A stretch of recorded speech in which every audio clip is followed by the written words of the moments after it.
Good evening. I'll call the meeting to order at this time. If you will, please rise for the invocation and remain standing for the Pledge of Allegiance. I'll ask Councilman Scott if he will please lead us in the invocation. Let us pray. Heavenly Father, we come today, Lord, to this place because of your blessings, Lord. We come to serve the community. We pray that you help us make the decisions that serve the citizens of this area and this nation in the best way possible, Father. We have a special prayer request, Lord, for the children as they begin their school year back, Lord, and they start their journey. Lord, just pray that you'll bless them with happiness, Lord, and safety throughout this nation, Lord. We just pray, Lord, for those that serve in this community, for all the staff, Lord, and you keep them safe and they keep us safe. All these things we ask in Christ's name. Amen. Amen. Pledge allegiance to the flag of the United States of America and to the republic for which it stands, one nation, under God, indivisible, with liberty and justice for all.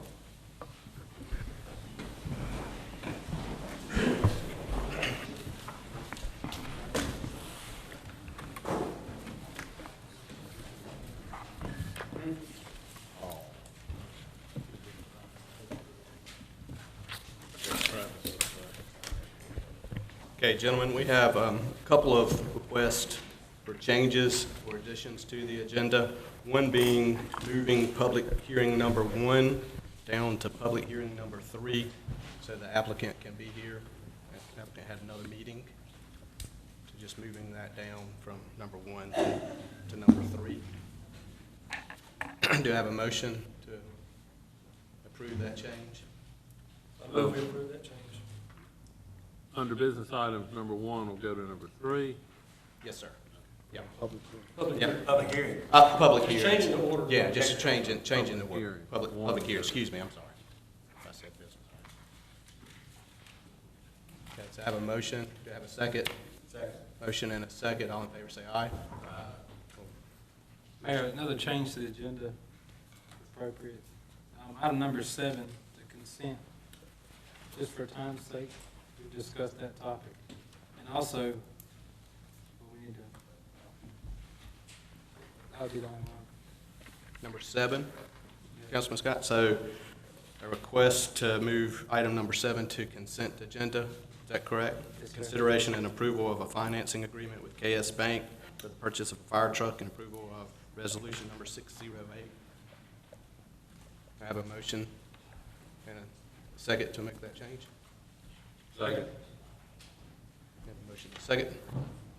All in favor say aye. Aye. Okay.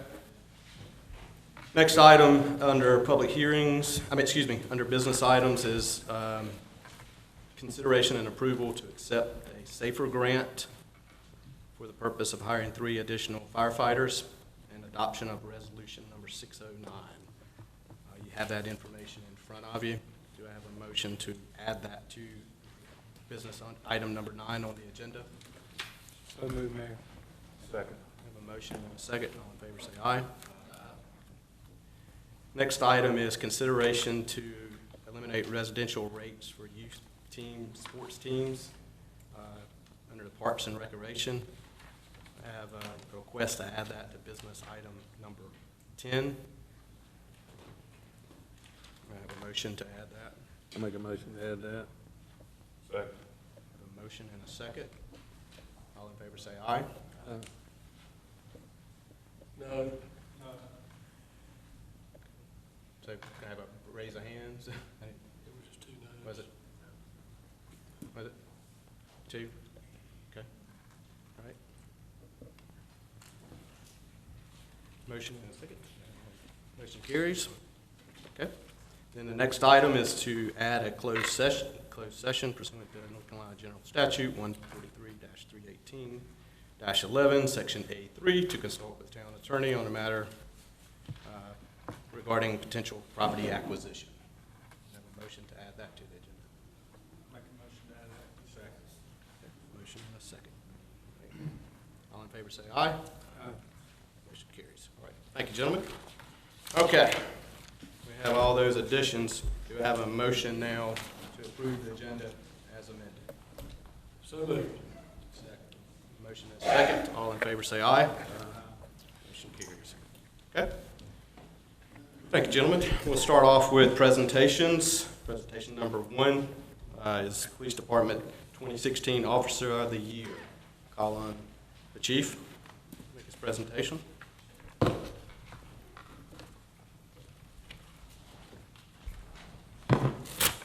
Thank y'all for being here tonight and being a part of this. With all the changes we've had at the police department the last little while, we've had a little bit behind on Officer of the Year this year. But the police department recognizes one officer annually as Officer of the Year. This employee is nominated by secret ballot, completed by every member of the department. The officer receiving the most votes is then reviewed by a recognition committee, which is made up of the 4 lieutenants and the patrol captain. The committee then makes a recommendation for the Officer of the Year to me, and then I had the final say-so of to get the award. The officer this year for the Smithfield Police Department is Officer Miguel Renteria. Officer Renteria is a member of the Patrol Team A. He started his law enforcement career with us in 2015, February 21st. After a lot of obstacles, he was able to make his dream come true of becoming an officer, and was actually completed his basic law enforcement training out at Johnston Community College. He's been very dedicated to the department and its mission during 2016. He always is willing to personally give his free time, does a lot of community events. Actually did one not long ago speaking to a group of high school students about their next step in life. He's always willing to come in and work and to step up and help when others are shorthanded or just needs help. He has actually been a very big help in bridging the gap with the Hispanic residents in the department. Has done a very good job in that, and he always goes above and beyond in the performance of his duties. And I couldn't be prouder tonight than to give him this, and the plaque reads, presented to Officer Miguel Renteria, Smithfield Police Department Officer of the Year, December 2016. If you would, welcome, join me in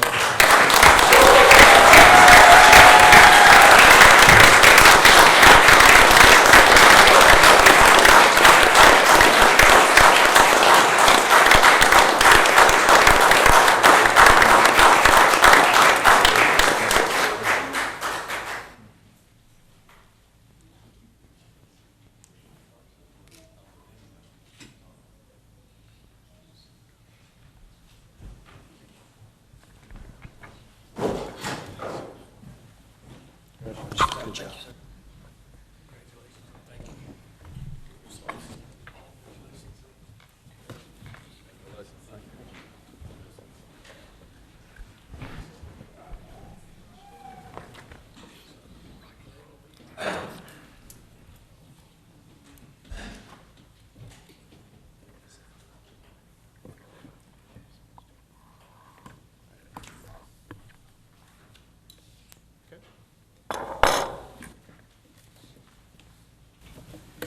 Okay, thank you, Chief and Officer Renteria. Thank you for all that you do and for all your accomplishments. We'll move on now to presentation number 2, Appearance Commission's Annual Report. Call on Vice Chairperson Peggy Scott to make the presentation.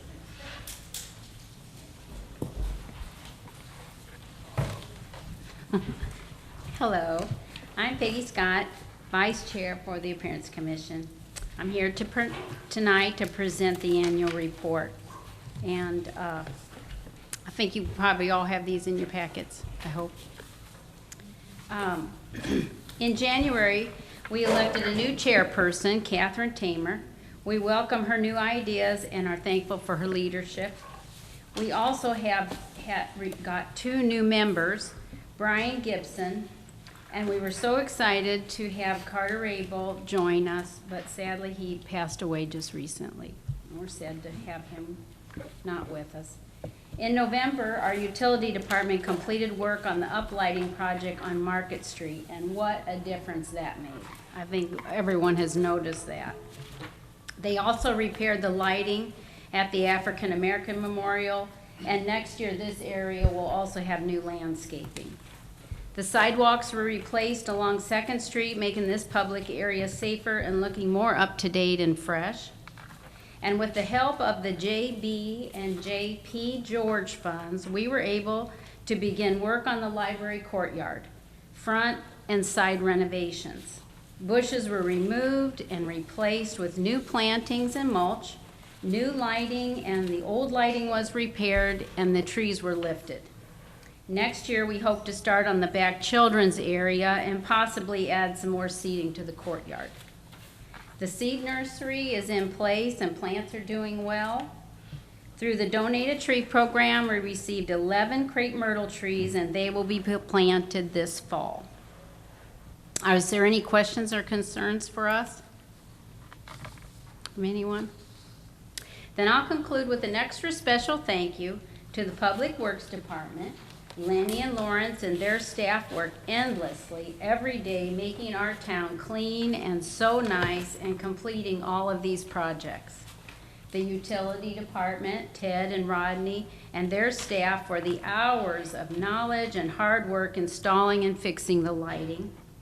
Councilman Perry Harris for his help, encouragement, and knowledge throughout the year. And Shannon for attending our meetings and recording our minutes and keeping us on track. And Mike Scott for his knowledge and recommendations. And Mr. Jim George for his continued support and financial contribution in the JB and JP George funds. What a great year. By working together, we have made such a difference in the appearance of our town. Evening events in the downtown area are thriving, beautiful, and fun. Anytime, day or night, Smithfield has a lot to offer. So keep watching because there's a lot more to come. Thank you. Thank you, Ms. Scott. Any questions for Ms. Scott? Okay. Thank you.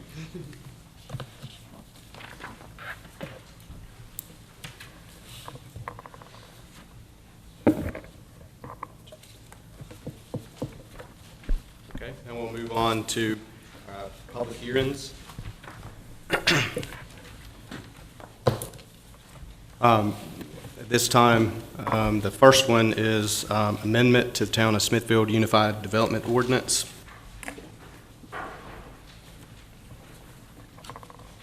Now we'll call on Mark to make his presentation. Do I have a, hold on one second, do I have a motion to open the public hearing? A motion and a second.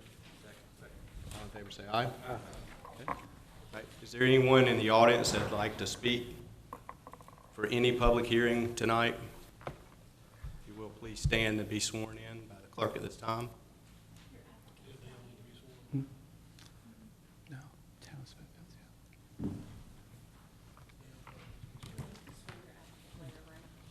yeah. This is for the text map? There is no, Town of Smithfield is, yeah. No. So, okay. So Dale doesn't need to be sworn. Dale is here, our consultant.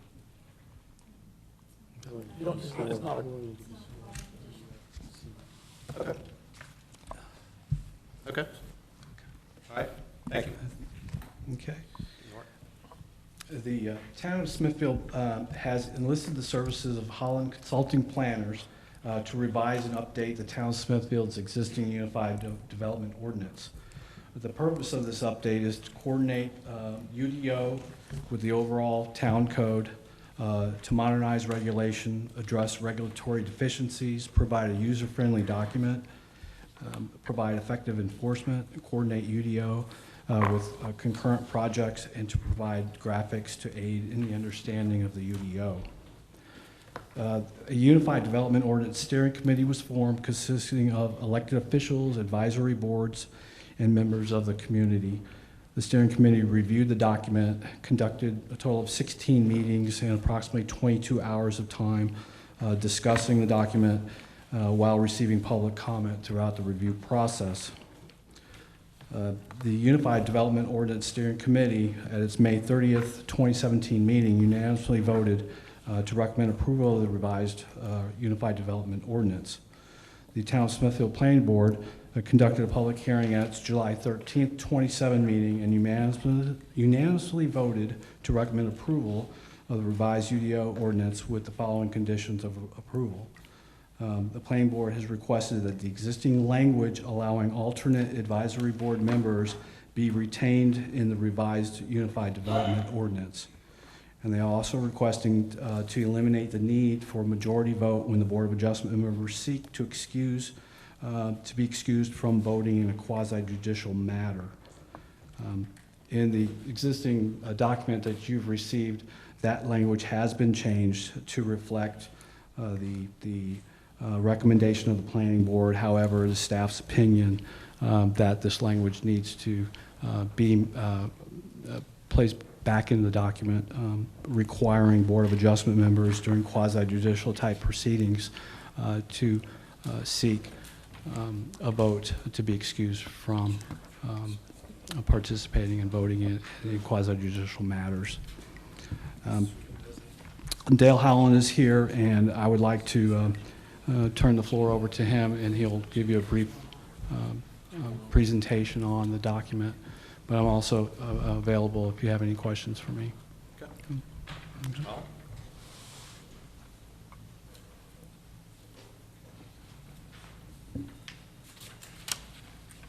Welcome, sir. Good evening. First, I'd like to thank the town for giving Holland Consulting Planners the opportunity to work with the town, with your advisory committee and the planning board through the update of your Unified Development Ordinance. I would also like to thank the staff for all of the time, support, and effort that they provided during this process. They were very helpful, I think, in getting to the point that we are at this evening. Mark touched on a couple of these points, but several things I'd like to emphasize is that the overriding, I think, charge to us, to the committee and the planning board, was to try to produce an ordinance that was more, or would be more, user-friendly, and by being more user-friendly would be more business-friendly. And I think when we took the existing ordinance and produced the document you have before you this evening, it is better organized, it is easier to read. There are a number of graphics in the ordinance that I think help explain the intent of the ordinance. And from my perspective, and I think from that of the committee and the planning board, given unanimous votes from both of those groups of folks, that they believe that we accomplished that. There are a couple of things I'd like to point out that are different in this ordinance than what you have in your existing ordinance. Is that number one, the first item is that we don't use the term conditional use permits in the new ordinance, the one you have before you. We use the term special use permits. Under state statutes, those two terms, conditional use and special use permits, are interchangeable. There's no difference. It's just a difference in the nomenclature. And we suggested that we make that change because when people refer to conditional use permit, the public at large tends to think that that gives you the ability just to apply conditions to the approval. And you can't just arbitrarily do that. So we made that change from conditional to special use. It hasn't changed anything else. We've just changed the nomenclature. There are a couple of significant federal or state changes that have taken place that have a great impact on the draft ordinance. In 2015, February of 2015, the Supreme Court made a decision affecting signage that ruled that signs have to be message neutral. You can't refer to a sign any longer in compliance with that Supreme Court decision as a real estate sign or a political sign or a church sign. We can regulate where signs can go, how big they can be, how they can be lighted. whether it can be a pole sign, a wall sign, a marquee sign. We can do all of those things, but we can't refer to a sign by the name based on the intent of the sign. So if you look at this new ordinance and you look for the term real estate sign or political sign, you will not see that. We only refer to the type of sign, meaning pole, marquee, wall, and the size, location, those types of things that specify where a sign can be located.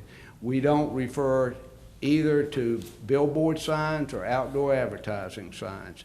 Depending upon the zoning district, those signs are regulated by size, height, lighting of pole signs.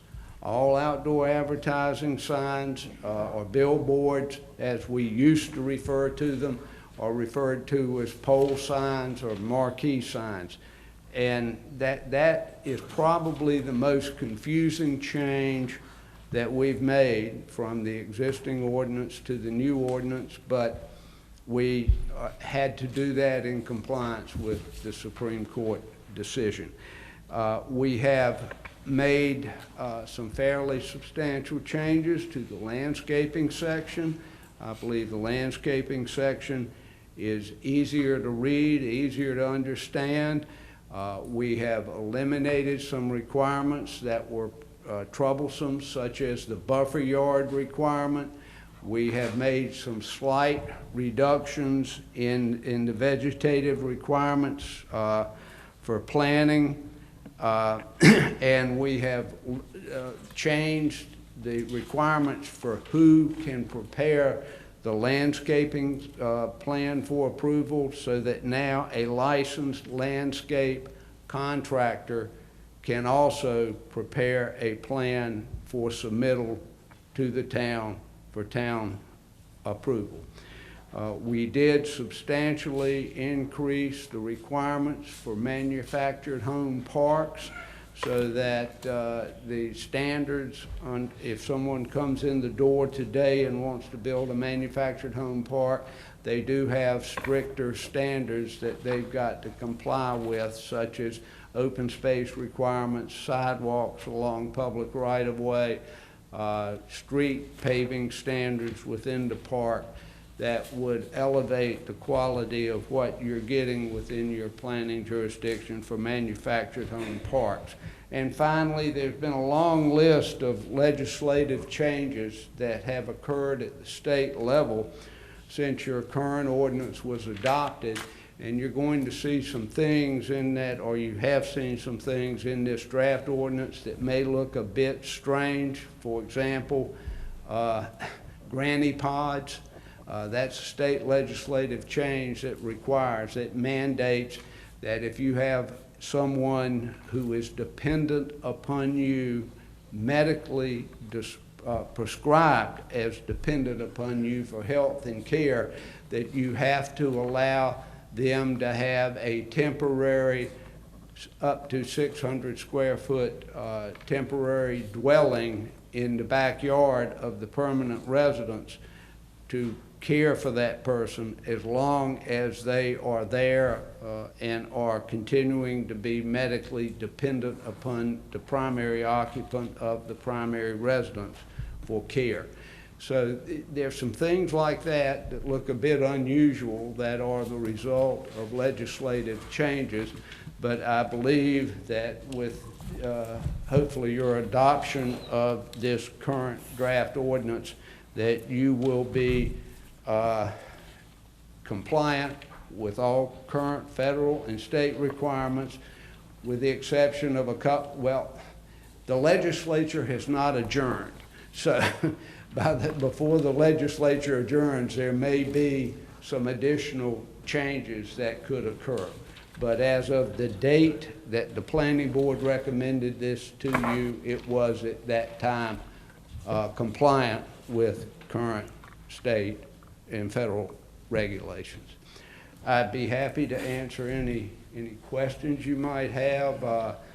As Mark referred to, the committee diligently worked on this product, and I think maybe if there's any, he referred to 22 hours, it might have been a little more than that, but it was certainly 22 hours that the committee spent poring over this ordinance before they recommended it to you.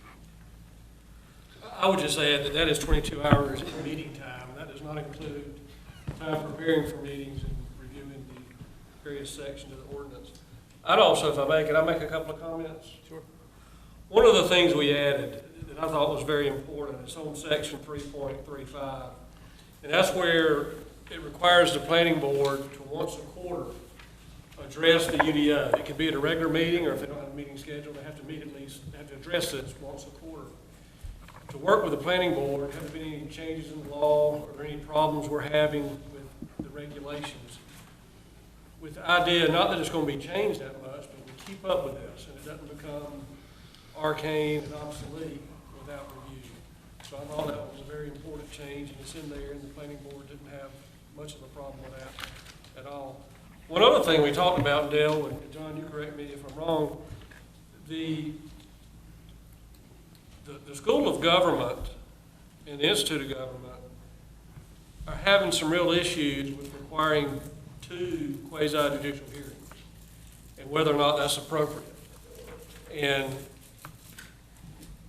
we can require that the planning board hold those hearings and the town council not. Or we can require just that the town council hold those hearings and the planning board not. But I guess the prevailing winds are that 2 quasi-judicial hearings not be held because arguably it's unfair to the applicant. In some cases, it could be beneficial to the applicant because they get 2 bites of the apple, so to speak. And in this ordinance, we just have the council and not the planning board. And the third option is that we could continue like we have been. It may create more and more problems going forward. You know, the quasi-judicial hearings, we sit as judges, so does the planning board. May I comment? Absolutely. I apologize, Councilman Ashley. I should have mentioned that, so I apologize. I think as Councilman Ashley was referring to, when you go through a quasi-judicial process, there are very strict rules, guidelines. It's kind of a mini court atmosphere. People have to be sworn in, testimony has to be by someone directly affected, or it has to be by an expert witness.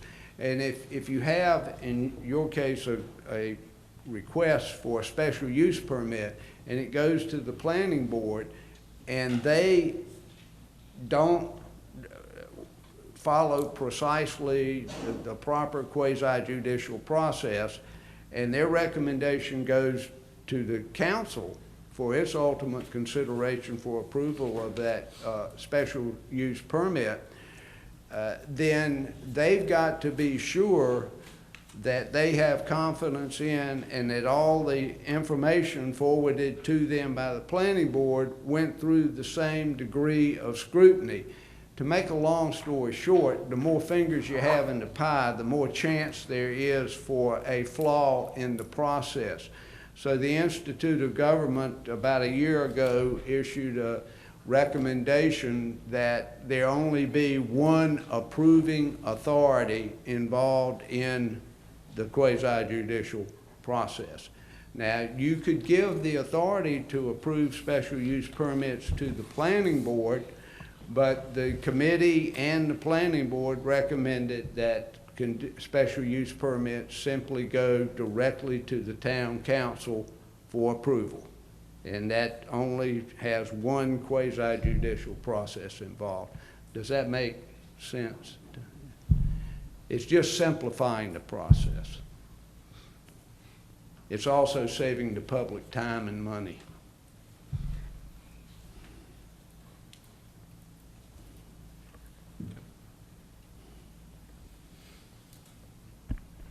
Part of the problems I've had with our ordinances in the past is that they're not enforced. And I see here where one of the things that you said the current UDO hope to accomplish would provide effective enforcement. We have had some issues with our planning requirements for businesses in the past.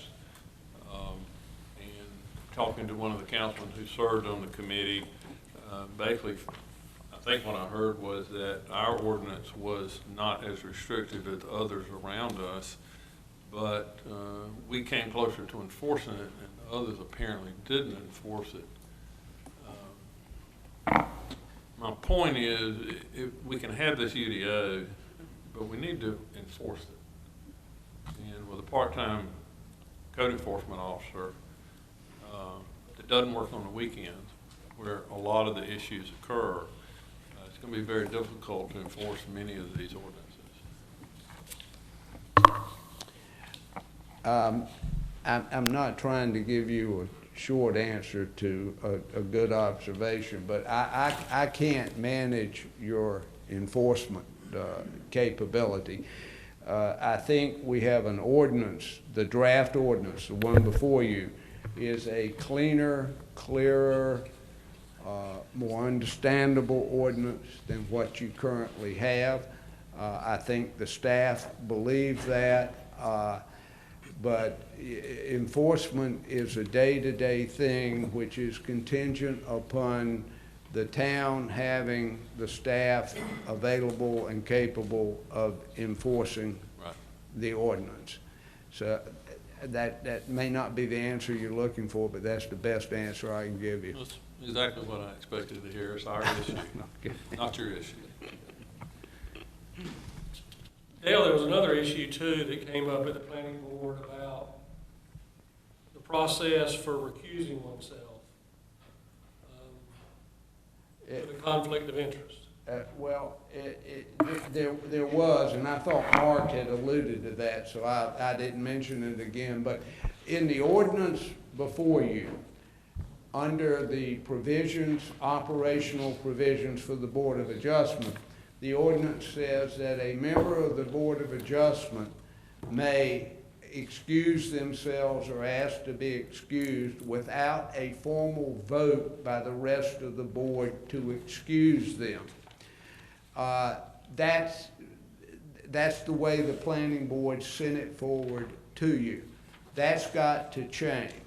For the Board of Adjustment, because most of what comes before them is a quasi-judicial process or procedure, someone may only be excused from acting on an item by majority vote of the rest of the Board of Adjustment. So we need to change this draft back to that provision for the Board of Adjustment. Planning board, someone can simply ask to be excused and be excused. It doesn't require a formal vote of the planning board because they are not involved in a quasi-judicial process. And that is as prescribed by statute and as directed by the opinion of the Institute of Government. So the planning board voted not to agree with that recommendation, and I will defer to Attorney Spence, that's the way it has to be consistent with state statutes. So that's one change that does need to be made from what was forwarded to you. It's just a matter of changing two sentences under Board of Adjustment.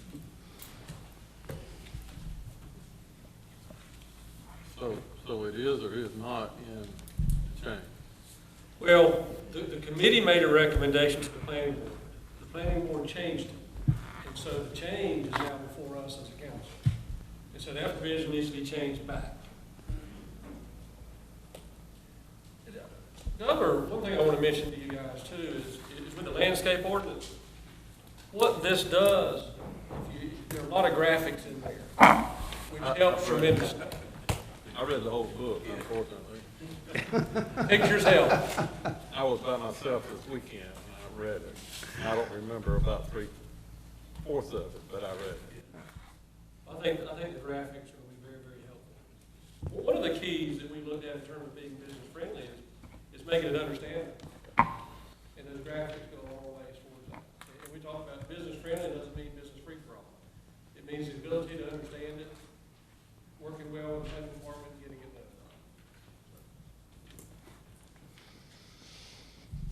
Any other questions from the council? Is there anyone in the audience who would like to speak on this matter? Seeing none, I would like to say thank you to Mayor Pro Tem Ashley, Councilman Dunn for serving on this committee, and I think we have at least one member. We may have other members. Are there members that served on the UDO committee? If you are in the audience, if you will, please stand and be recognized. Thank you very much for, I know it was a lot of time, a lot of long hours spent doing it, but I really feel strongly that it was something that was needed.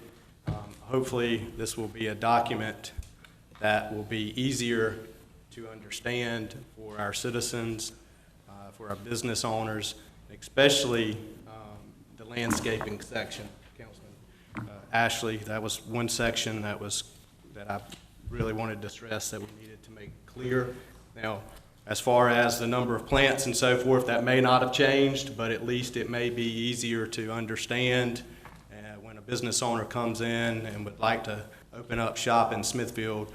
It's my hope that at least it's going to be easier to understand and get through the process, and especially with the graphics. So I personally want to say thank you to you gentlemen for serving from the council and from the individuals serving on the committee.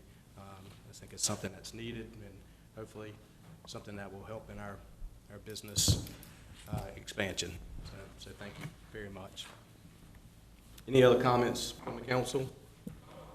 If not, do I have a motion to close the public hearing? Make a motion to close the public hearing. Second. I have a motion and a second. All in favor say aye. I'll entertain a motion. Mayor, I move we approve the Unified Development Ordinance with the one change we've mentioned, changing the recusal requirement for the Board of Adjustment as it was originally recommended to the Planning Board. I make this motion because I believe the process was good. I believe the process was successful, but make no mistake about it, this is not a perfect document. It is something that we're going to have to continue to look at and work on and change as the law requires us and as the issues come up that we review and think needs to be amended. So move we approve it. Have a motion. Do I have a second? A motion and a second. All in favor say aye. Aye. All opposed? Motion carries. Thank you, gentlemen. Sure. As in terms of the town of Smithfield, I want to thank Dale Holland and his firm. They've done a good job. They've kept us straight. They've kept us updated with the law and the suggested changes. We've not always agreed with one another, but he has certainly given us good advice and provided a good service to the town. And thank you. Thank you, and I had good folks to work with, so I hope it does you well. Thank you, Mr. Holland. Appreciate it. Okay, gentlemen, we'll move on to the next item, which is item number 2, amendment to the Town of Smithfield's Code of Ordinance. I'll turn that over to the chief. That's on, what is that, page 37? No. 41. 41, sorry, 41. Mayor, council, the fire department is seeking to amend the current town ordinance in chapter 7 of the fire prevention and fire protection, sections 31 and 32. In accordance with the North Carolina General Statute 160A 364, a public hearing is required to gain citizen input on the proposed changes. The current ordinance reads 731, no open fires other than barbecue grills for human consumption or family preparation. So after discussion with the manager of the planning department. So, Chief, at this time, I need to get a motion. That's okay. I need to get a motion to open the public hearing. Make a motion to open the public hearing. The motion and a second. All in favor, say aye. Okay. Sorry about Yes, that. sir. I'll That's okay. start over. Mayor, council, the fire department is seeking to amend the current Town of Smithfield ordinance in Chapter 7, Fire Prevention and Protection, Section 31 and 32. In accordance with the North Carolina General Statute 160A 364, a public hearing is required to gain citizen input on the proposed changes. After discussion with the manager and the planning department, it was the decision of the change the ordinance to allow for the use of approved fire pits, barbecue grills, and outdoor fireplaces for the purpose of meal preparation and recreational heating. Currently, our ordinance states that there's no fires, period, outside other than your barbecue grills for meal preparation. As you heard earlier, the town is growing, and as we are seeking ways to become more customer-friendly, we're beginning to see many new commercial and residential design elements that are featuring the use of fire pits. So in reviewing our current ordinance, it was a decision to make the necessary changes as long as they all met the applicable state and local fire codes. And right now, we're seeking any input from the citizens on the proposed change. Thank you, Chief. Is anyone in the audience that would like to speak about this matter? Okay. Seeing none, any questions from the council? Chief? Seeing none, do I have a motion to close the public hearing? Make a motion to close the public hearing. Second. Have a motion and a second. All in favor, say aye. All opposed? Motion carries. It's the pleasure of the council. Move we approve the request. Second. Motion and a second to approve. All in favor? Aye. Opposed? Motion carries. Thank you, gentlemen. Thank you.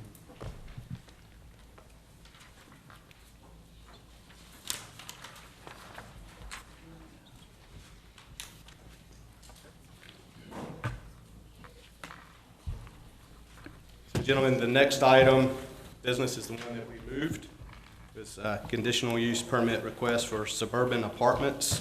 It's CUP 17-06. And gentlemen, I guess there is a potential for me to have to vote on this matter.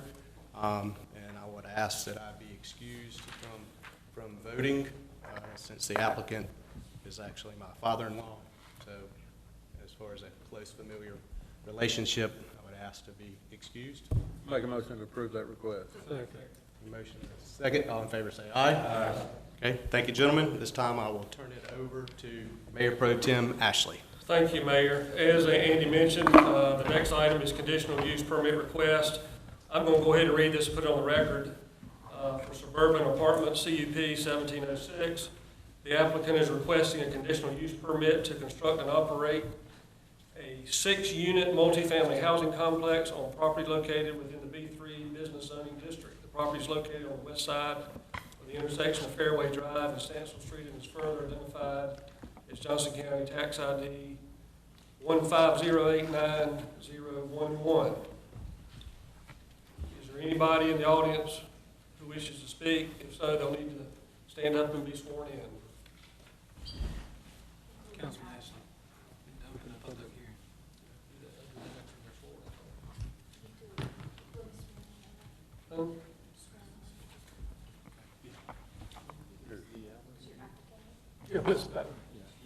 Please raise your right hand. Do you solemnly affirm to tell the truth, the whole truth, and nothing but the truth to help you God? I do. Did you affirm? The witnesses have been sworn in. Do we have a motion to open the public So hearing? moved. Second.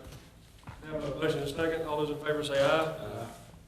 Mr. Helmer, I'll turn it over to you. Thank you.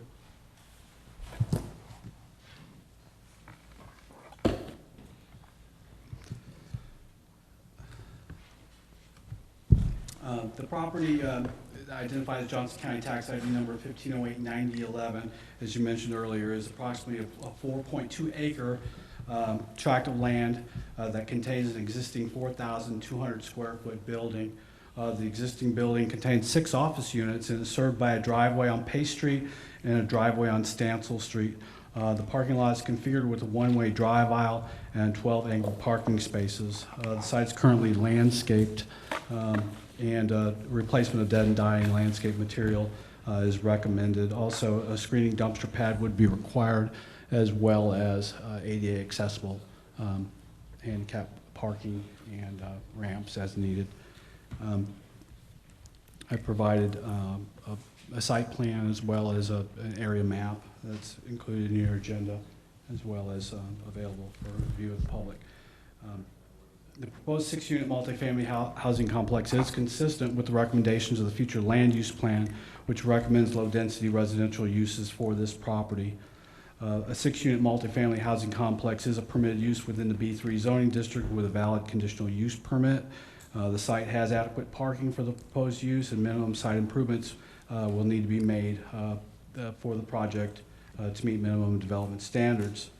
There is an existing non-conforming sign on the property or a conforming sign that would be allowed to be refaced, as well as a non-conforming sign that would probably need to be taken down.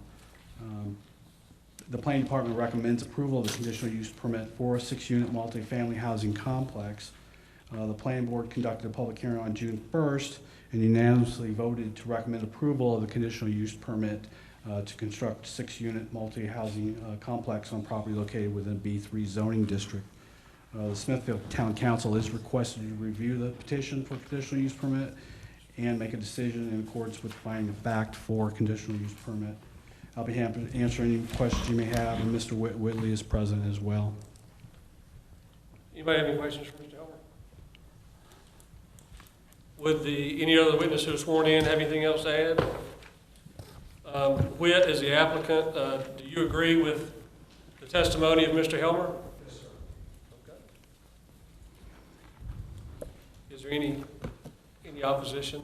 Did anybody come to the planning board, or? There were some of the neighbors to the east of the subject property were concerned about dumpsters, being able to see dumpsters, things like that. And I assured them that dumpster screening would be a requirement for this project. But there is, doesn't appear to be anyone here today, though. Okay. If there are no further questions, do we have a motion to close the public hearing? Make a motion to close the public hearing. Have a motion and a second. All those in favor say aye. Aye. Any discussion by the council? If not, we've got findings of fact set forth. We can go through them one by one or approve them. Make a motion to approve findings of fact 1 through 4. Second. All those in favor say aye. Aye. Do we have a motion on the request? Make a motion to approve this request. Have a second? Second. Motion second. All those in favor say aye. Aye.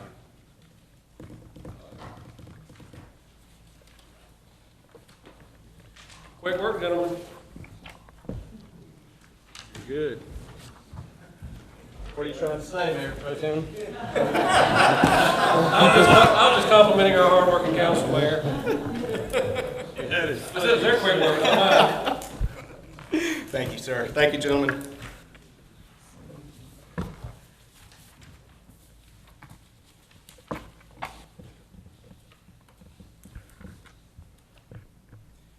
Okay, at this time, we will move on to citizens' comments.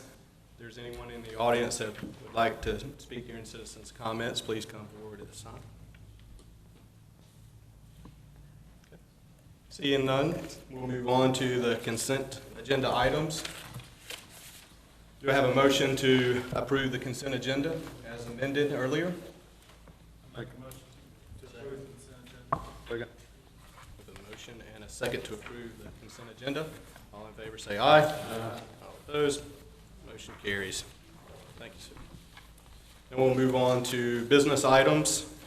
The first business item is Economic Development Annual Report, review of accomplishments and consideration and approval to continue engaging Sanford Holzhauer for the Economic Development Consulting and Assistance.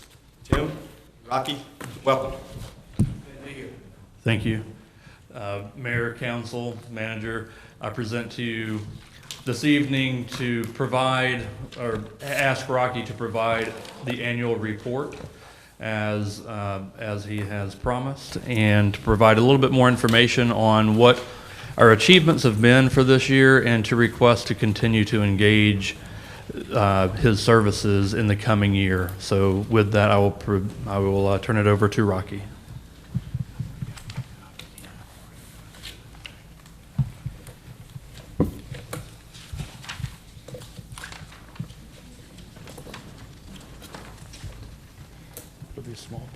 No problem. I apologize.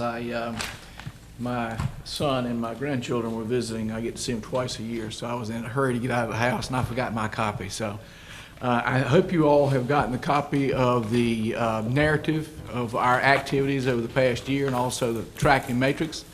The highlights, I believe, are in that matrix and that narrative are, first and foremost, I think that the efforts that we've made, and primarily with Tim, really has established that Smithfield is serious about economic development and is actually doing some things, because as you can see, we've accomplished quite a lot this past year.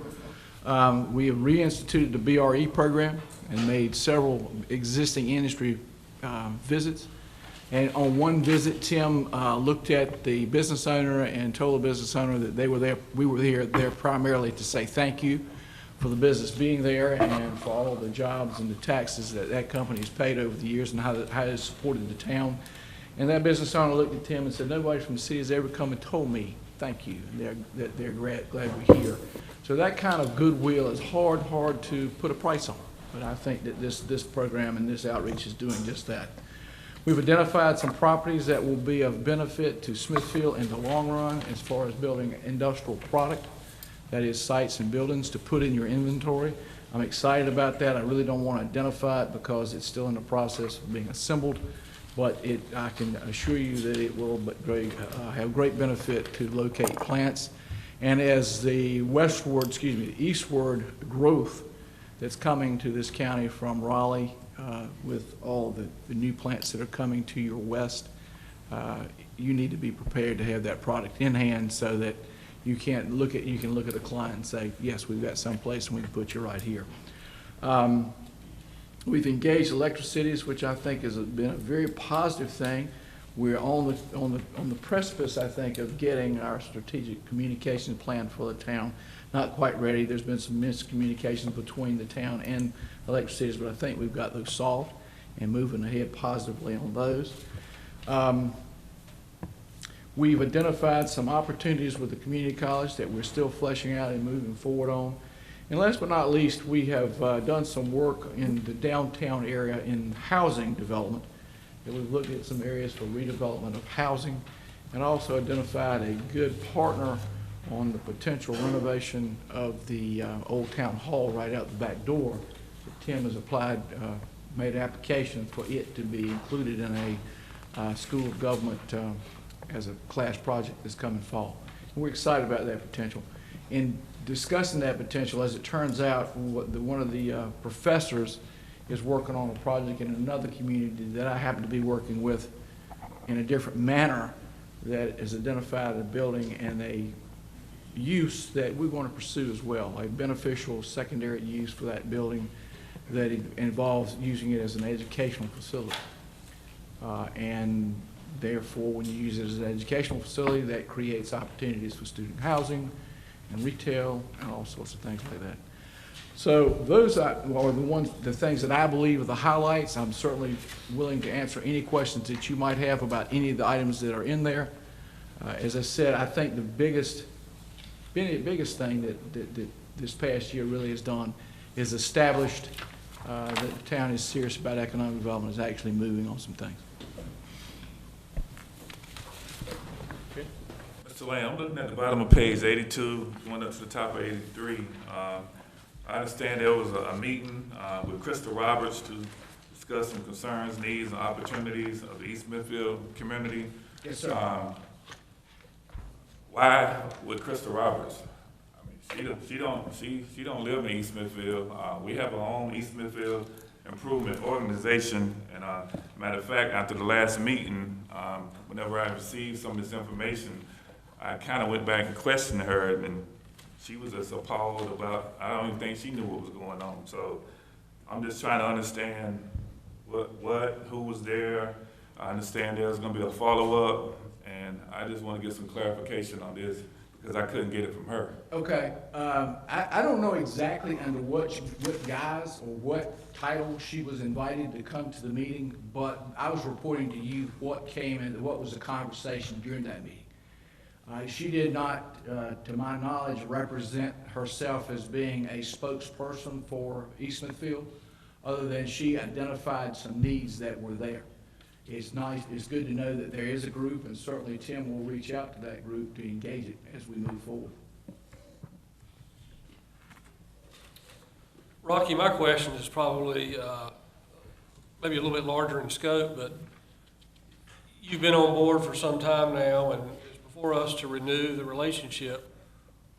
Where do you see your role headed in terms of your efforts? What do you see in the future for Smithfield? Do you see perhaps Smithfield hiring somebody full-time to do some of the things you're doing, or? That's certainly possible. The intent when I was hired, as I understood it, is because Tim wears so many hats that the intent was for me to come in and extend his reach, basically be an extension of him, to help him get things done beyond what he's capable of in an 8-hour day or 12-hour day, whatever he works. That was my understanding. Going forward, as if the town progresses and these things start picking up more and more and more momentum to the point that Tim nor I, in my limited role, can handle them, yes, then that could be an opportunity or a necessity for the town to hire somebody full-time or maybe part-time and we split it with some other duties. It just depends on how aggressive and how the growth comes and in what increments, how quickly it comes.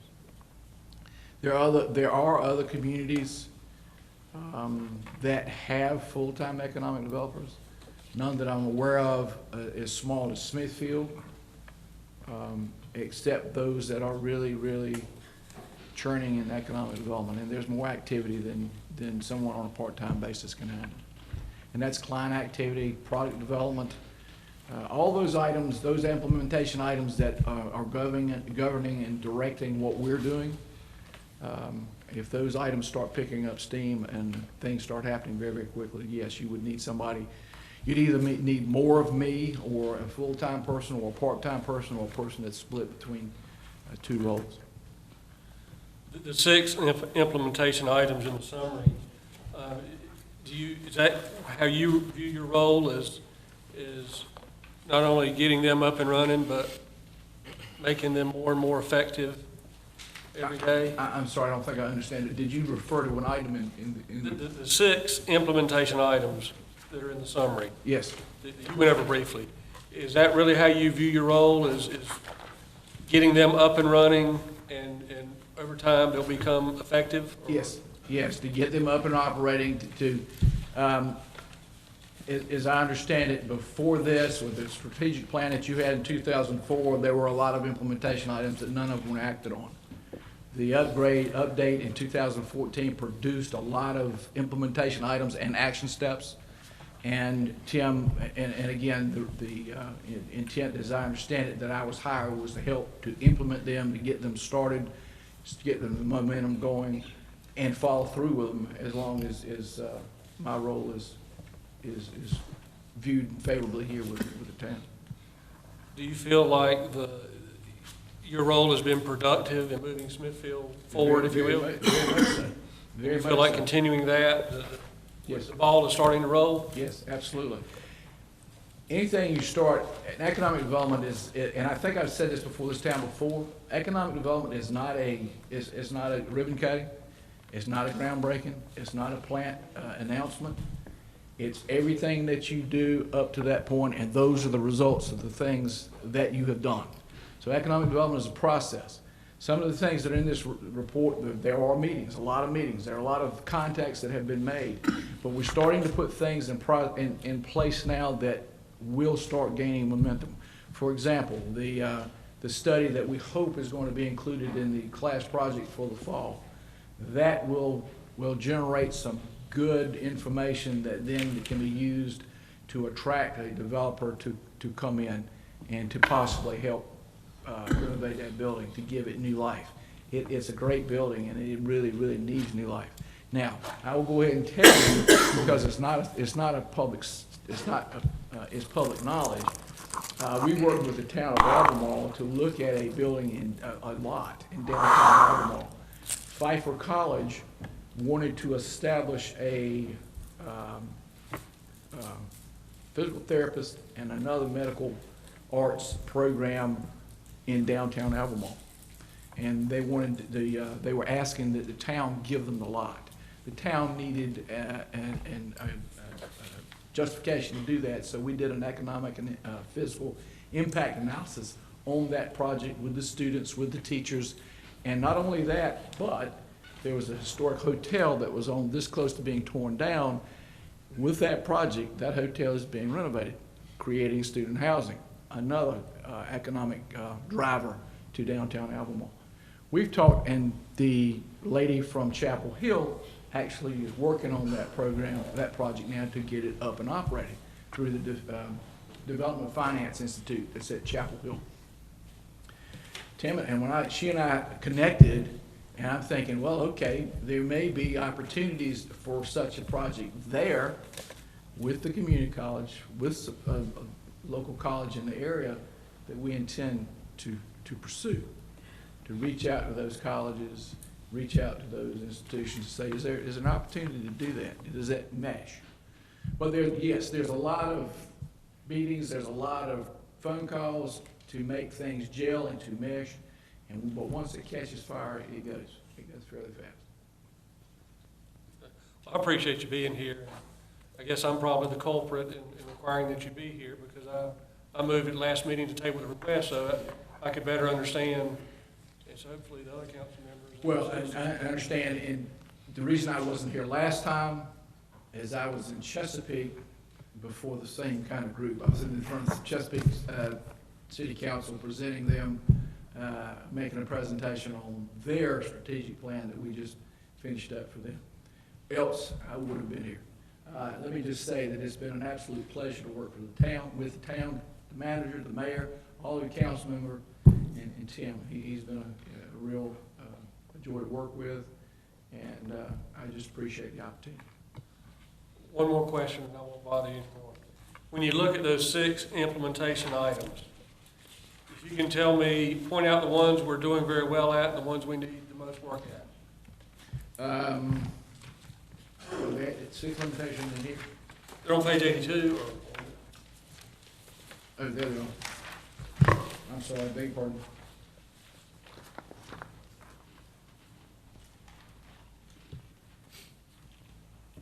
I'm at a loss.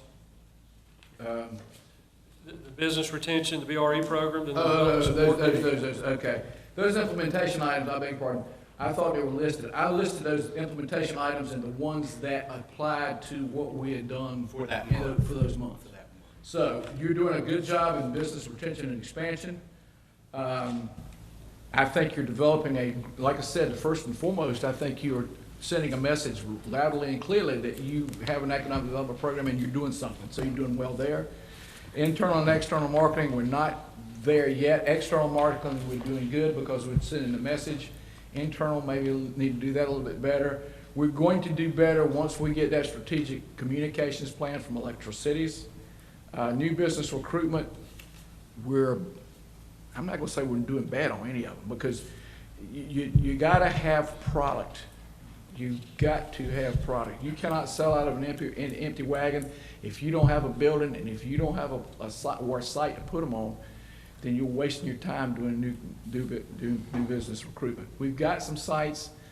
Chris Johnson does regularly include a site that was a certified site, but it was rezoned, but he's still promoting that site as an industrial site.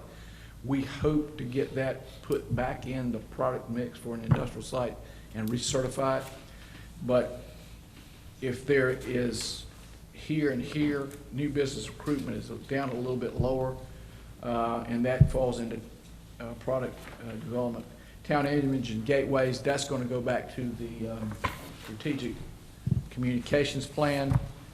Let me see if I see any others that I have not addressed. Retail development. If you remember, Lacey Beasley with Retail Strategies came before you and offered a program. Tim and I are still evaluating that to see if we believe and the community believes and our resources and our advisors, if you will, believe that that is worthwhile to come back before you and say, yes, we think you ought to invest the money in this. That would be down here.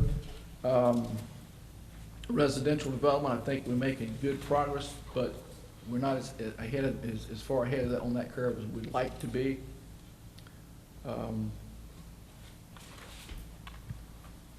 I think I've identified all the ones that we're working on, and I apologize, I left my. I think that covers all of them throughout it. I apologize, I left my. Tim's is so small. This is for a young man, and you can look at me and see I ain't a young man. Well, I think something that is very important on the residential development, and I agree with Councilman Lee, is that I think with the East Smithfield Improvement Organization, put some heads together and figure out some things that can.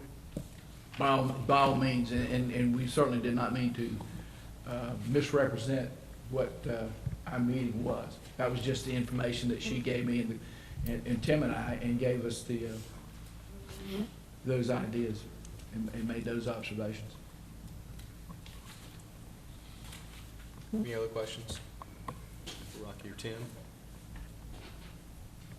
I would like to piggybacking on that a little bit. I did read where there was some money available, maybe through community development block grants and so forth, that's recently opened up. I know there really hasn't been a lot of money, but recently I think there's been some that's opened up for some refurbishing some properties and so forth, and we discussed it and so forth. But there's actually for property owners, and I did read where there's some that's actually for landlords as well, a section that could be used for landlords as well. So I'd like to make sure that we stay on top of that and see what's available. Let me go back. There's two phases to what you were just talking about, residential development and also downtown renovation. The old town hall is going to fall. When we reached out to Chapel Hill, we bounced through at least 3 contacts before we actually got Dr. Marcia Parrott, I think is her last name, to come and meet with us. She co-teaches a class in the fall where these are graduate students take a building and they do all analysis on feasibility, what's it going to take to fix the building, whole 9 yards, and they generate a great deal of information at zero cost, which is always a bonus.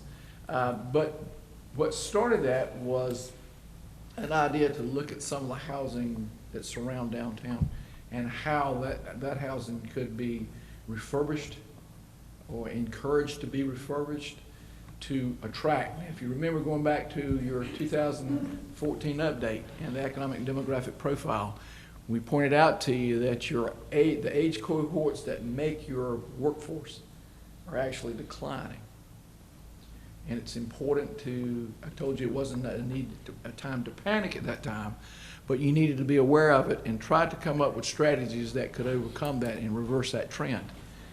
This could help do that. If, we know we've identified some young families that have bought housing over in this side of town, I believe, and part of the strategy is to interview them, find out what attracted them to Smithfield, so we can use that as a marketing tool, and also to help renovate these houses on this side, or put in a plan that would encourage refurbishment of these houses to attract young families. And that's the key. That's the key in those age cohorts that we identified as being a little less than what you would want. That's where you want to put your emphasis to try to grow the town. I mean, the lifeblood of a town is just like a lifeblood of a church. You don't have children, you don't have young people in it, at best, you're treading water. Any other questions for Rocky on the plan, where we stand? If not, I think we have a proposal to approve the contract with Sanford Coles House. I think that's on, starts on page 99 of your agenda. Make a motion to approve the request. Second. Motion and a second. All in favor say aye. Motion carries. Thank you. Thank you. And Rocky, I know I've been telling the group that it takes a while to build these things, but I truly feel like we're there.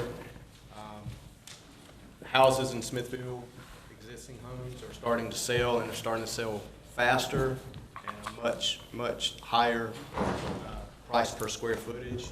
And I think it's very encouraging, and a lot are with younger, what I would say, younger families moving into those. So it's a very positive thing. And I know you'd mentioned ribbon cuttings and so forth. Let me tell you, I like ribbon cuttings and I like expansions, so let's hurry up and get it done. Let's let them begin. Thank you, sir. Thank you. We'll move on to business item number 2, consideration and approval of an increase in sewer rates due to a recent increase in rates adopted by the Johnston County Board of Commissioners. Turn it over to our Utilities Director, Ted. Thank you, gentlemen. Bear with me for a moment. Let me pull it up.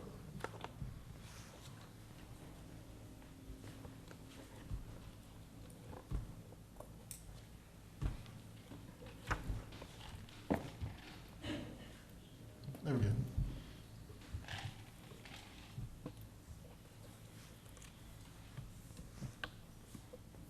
Here we go. Thanks, Tim. Good evening, gentlemen. Tonight I come before you to ask for a proposed rate adjustment to the sewer prices in the town of Smithfield. In 2015, the LGC raised questions regarding the water fund, the health and balance. At the time, the town went through a long kind of study to find out what we could do or what was the need. And that analysis, they hired an outside consultant, and the analysis revealed that rates needed to be raised for the physical health of the fund. And at that time, we implemented a plan, a 6-year rate plan. In accordance with that study by the Wooten Company, a tiered rate adjustment every 2 years to both the water and the sewer. They were raised in 2016. They were not raised this year, and they would be coming again next year. That way it will ease the transition. The residents of Smithfield don't see one major impact. They see little steps as we go up. And again, there's no proposed rate increase this year, and none was offered and none was given.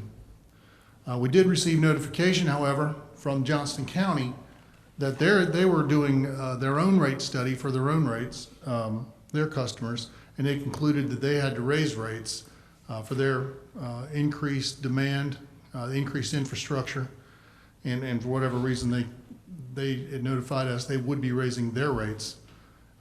They're increasing their water and their sewer rates by 6%, and that will go into effect on September 1 of 2017. This was an unforeseen expense on our part. It was not included in the current budget, so we're going to be hit with a pretty larger bill. An increase of 6% would raise our projected sewer expenses from $2.3 million to over $2.4 million, which is the difference of $138,000 in the given fiscal year. So the town is proposing to increase our sewer rate as a pass-through to affect the county increase. We do not raise the water rate because we're the creators of the water. We are not, however, the owners of the treatment plant, so we can't affect that rate. So we have to pay it. So staff is proposing a rate adjustment, and here's the breakdown from the county. I know you guys all have that in your packet. It's roughly a 6 point, if you do the addition, it's a little over 6% in the sewer by the county that will be imposing upon the town. And then we have our proposed changes for both in town and out of town. The base rate will not change. This is only a consumption rate. Change of about 6% in the same neighborhood as what the county is imposing upon us. So in summary, the county is increasing the rates by about 6%. We propose to raise our rates to cover that same cost. The water rate will not increase whatsoever, and we're proposing that it take effect September 1, the same time the county takes effect on us. And I stand before you to answer any questions you might have. Mr. Creedle, is this just the basic charge? Is that, is the 6% included in the basic charge and that per 1,000 gallons? Let's go back to the, sorry. All right, so I'm sorry, Councilman Scott, I didn't catch your question. You reflect the price per 1,000 gallons. What about the basic charge? Is that also going to increase? No, the base charge will not So you're increase. just changing the per 1,000 gallons? Yes, we're changing the product charge or the commodity charge.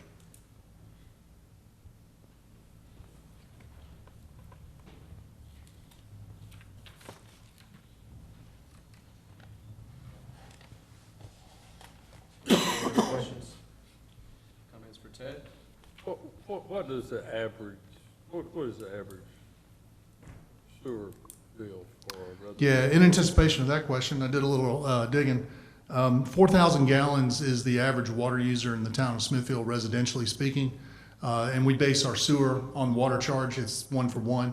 So the average sewer bill, as part of everyone's bill, if you were using 4,000 gallons, you'd be, you'd be charged $39.24 as part of your bill in a month, where with the new rate it'd be $41. So we're talking a little over $1.50 for the average residential user in a month. Is this 6% to all municipalities like Smithfield? The notification I got was Johnson County was affecting a rate to their customers, but the letter was directed to us. My assumption is, I didn't go to their meeting, my assumption is that is their charge to everybody. Ted, do we still have the program where we put in a separate meter for residents that for like water in their yards and so forth? Yeah, we can put an irrigation meter, absolutely. And you're not charged.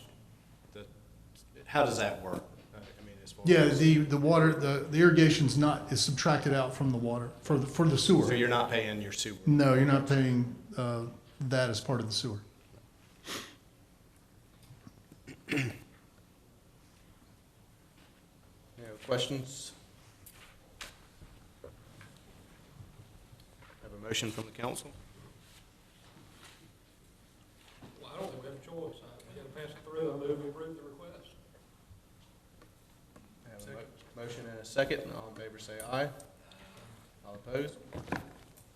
Motion carries. Thank you, gentlemen. Thank you, Ted. I didn't see anyone jumping up and down for that one. All right. So the next business item is business item number 3. It's found on page 107 of your agenda, consideration and approval to amend an agreement with Johnston County for wholesale bulk water rates. Ted? Good evening, gentlemen. Thank you. I hope this one's a little better news. I never like raising rates, but you have to. As you know, the town of Smithfield has been selling water to the county for quite some time. I think the original agreement probably predates any one of us here actually having, but we do have recorded agreement from 1999 going forward.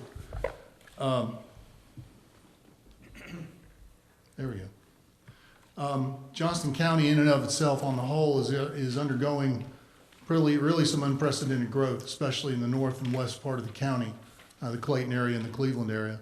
The county needs utility service to supply this growing population, especially water. They have kind of a shortage. They've done their own water model and study, and they shows the county has such a need for water in the next 5 to 10 years. They really virtually can't keep up. The town of Smithfield is set for growth. We luckily have a good water plant that makes good water, and we have a little excess capacity. So that's a good position to be in. We're already in the process of preparing an application to the state to increase the water plant size and the intake structure in the river to allow us to grow even further. Water availability is one of those driving factors in your economic development. An opportunity to realize an increase in one of the town's most reliable revenue streams has come up. In their county's need for water, we had the ability to renegotiate the agreement between the town and the county. Currently, the town and county are operating under that existing agreement, which was signed by both sides and executed in 2009. The town would like to sell more water to the county, and as it happens, the county needs more water from the town. It's a win-win. So we propose to revise this agreement to sell more water and meet the growing needs of both the town and the county. What really changed? What are the new terms versus the old terms? The town will grant the county 2.5 million gallon per day allocation. That means they can pull 2.5 million gallons a day through the system. That's how much we can produce for them. The rest will go to the citizens of Smithfield. County may purchase an additional allocation over the next 2 years. That account at $3.25 a gallon, up to 1 million gallons per day. I didn't put that in. So in the end, by the end of June 30, 2019, they could be 3.5 million gallons per day in allocation. The price of the commodity charge has changed. The old clause had some issue of 70% of their sales rate. It was kind of fuzzy math, but essentially we were selling it at $1.50 per thousand gallons. It's now going up to $2 per thousand gallons. The town will also take ownership of the water main that stretches along US 70 north of Mayflower Seafood. There was a vault there that is where we demarked the difference between town ownership and county ownership. We'll take it all the way up to the delivery point, which is the booster station closer to the airport, up by Barber Road. The reason we did this was if there was something wrong with the quality of the water within the line, we were responsible for it, but it wasn't our line, so we couldn't make any kind of fix to it. So we take over ownership so we can address any problems that may actually occur within the line. They're willing to give it to us for no sales price, but they did ask that the 3 or 4 rural customers remain county customers, and I had no issue with that. Because the real issue we were after is the ability to get to the line and make changes should something happen to it. The town will also install meters to determine the sales, which will be reconciled every quarter. Previous agreement, the county had the meter and would tell us how much that they took from us. Then this agreement will, as written, will go for 15 years. What has substantively changed from the 2009 agreement?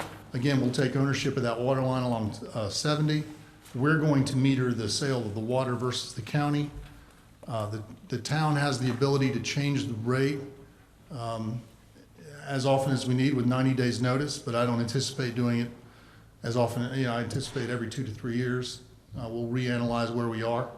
Obviously, if growth happens or if there's a great need or a great change, we'll do it as needed. But my intent was every 2 to 3 years. So in summary, the revised agreement sells more water to the county. The price of the water is now competitive with their other suppliers. We secure a sale of water for a 15-year period. It allows the town to adjust our rates if needed. And if you guys have any questions, I'll be happy to answer them. Have you guys already got a draft contract? Yeah, I believe it was included in your packet. Page 109, Councilman Scott. So Ted, the water line that we're taking over. Yes, sir. When was that installed? What's the condition of it? Do we know how many repairs have been made? We have not had to do any repairs in my tenure here, which is pretty short. I do admit to that.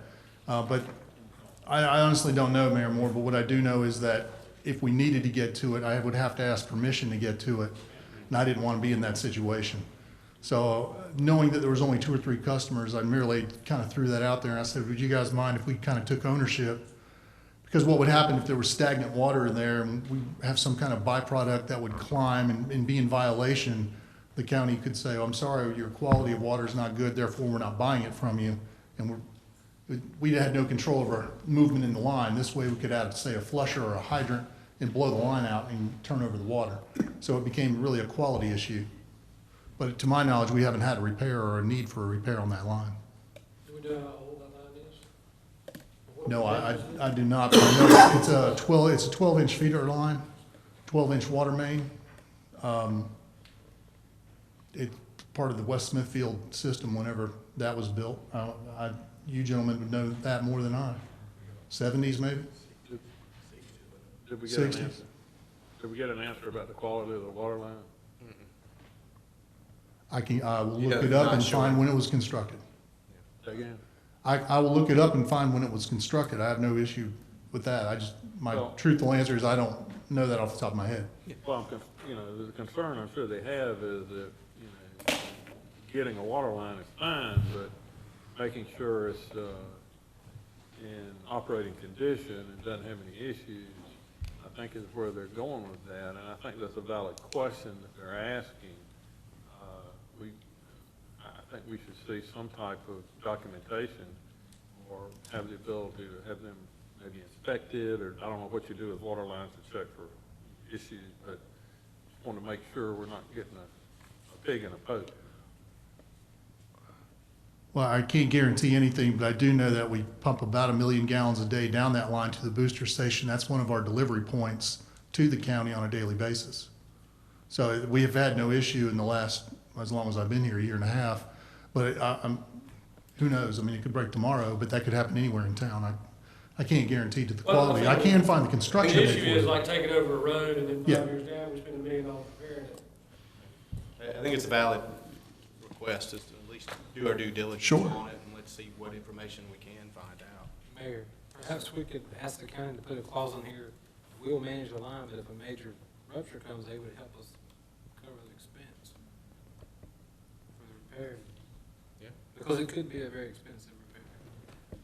Could they get an easement just on the line that give us the right to get in there and repair it, Bob?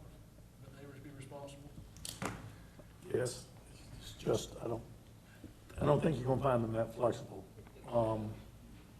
What Ted says, a pressure line, right? Yes. So you would know if there are leaks. Oh, yeah, we would know It's immediately. all PVC pipe, right? It's ductile iron, but yeah, I mean, you would know immediately. No, it's PVC if it was put in when West Smithfield was put in. So it's all, what kind of iron? It's ductile iron pipe. I'm not sure about that. That's beyond me. Well, It's a material. Where does this rate stand as compared to, Well, the last published rates that I know that where there's getting other suppliers, I believe is Harnett County and Wilson County and, various emergencies.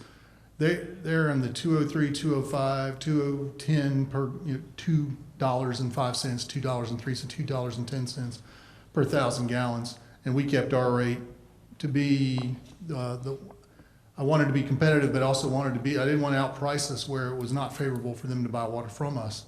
So I proposed $2.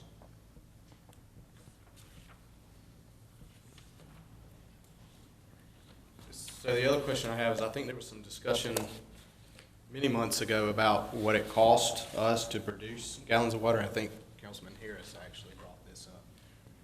Does this cost cover that? Oh, yes. Yeah, What is the cost to produce 1,000 gallons of water? I think it was $1.68.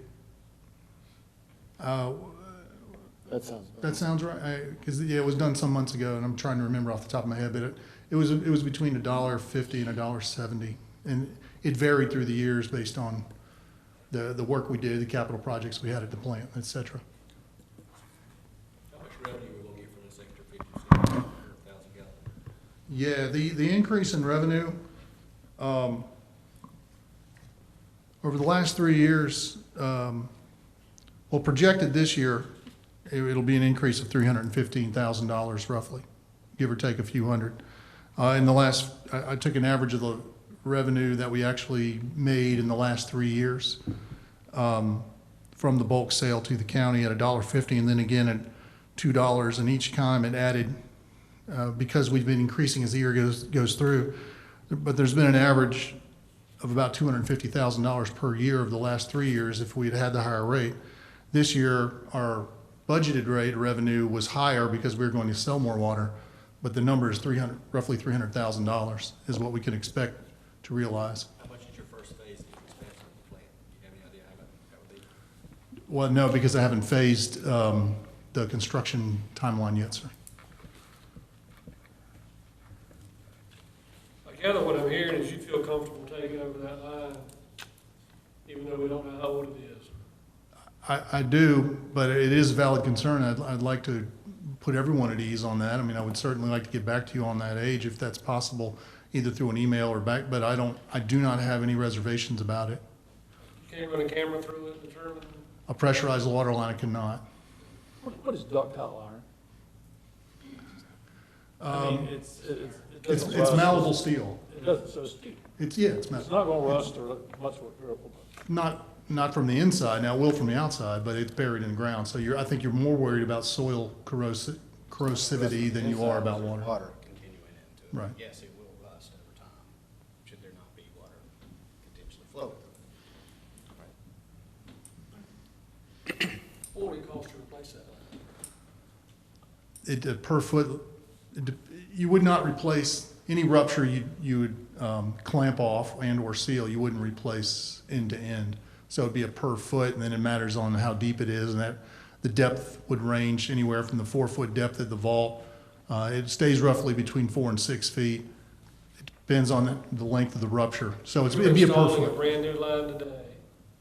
For that length of line, Yes. What would that cost? let's see, probably in the $300,000, $400,000, $500,000 range.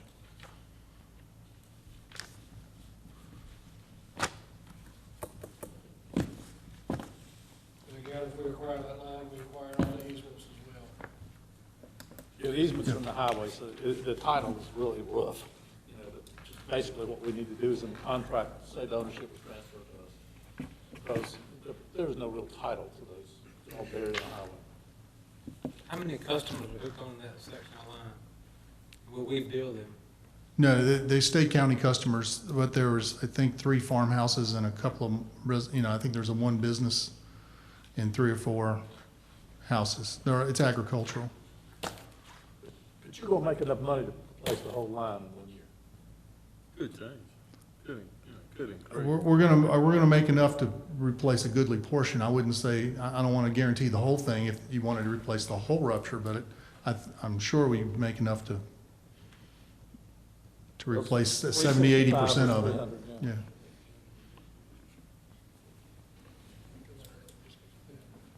Is there any way to check, I mean, I'm in favor of the agreement, but can we check just to make sure we're not, as Councilman Harris said, getting the pig in the poke?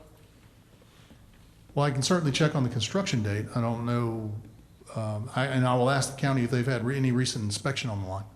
Yeah, maybe get any maintenance records or inspection Yeah. records?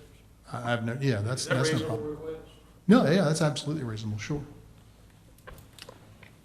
So Ted, they'll take a minimum of 2 million gallons a day, or on an average, is that correct?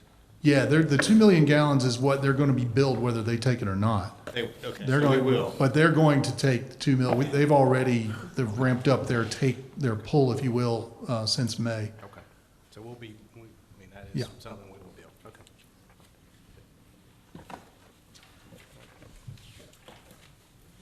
So, are we gonna make a motion to approve this request, or are we gonna table this until we find out about the water line, or what we gonna do? Is it okay to bring it, to get that information and come back at the next meeting? I can certainly do that. I'll let you know that the county has put this on their agenda for next Monday night to hopefully approve, and then, of course, it won't be executed until both Manager Hester and Mayor Moore sign it, so it's a matter of, So you want to vote on tonight then? Preferably? well, preferably, but if you do have hesitation, I'd much rather wait and you guys be satisfied. You know what I mean? I don't want to push you in a direction that anyone would be uncomfortable. Would it be appropriate to ask it with the caveat that Ted research this, and our public utilities director, if he feels comfortable with the water line, to go forward with it? I don't mind doing that. I don't want you guys to pass something and then have a regret. You know what I mean? I want you to pass something you feel good about. That's what I'm all about. Well, you are our public utility director. Yes, sir. Well, I wouldn't, Mr. Harris, with all due respect, I wouldn't have put it in front of you if I didn't feel good about it. We entrust our public utilities to you, so if we support you, which we do, then we could give you the ability to research it, and to the best of your opinion, if you feel comfortable with it, go forward with it. Does that make sense to the rest of the council, or y'all want something different? I think it makes sense because, Ted, you said you didn't know this information. And- That's correct. And so if you find out this information,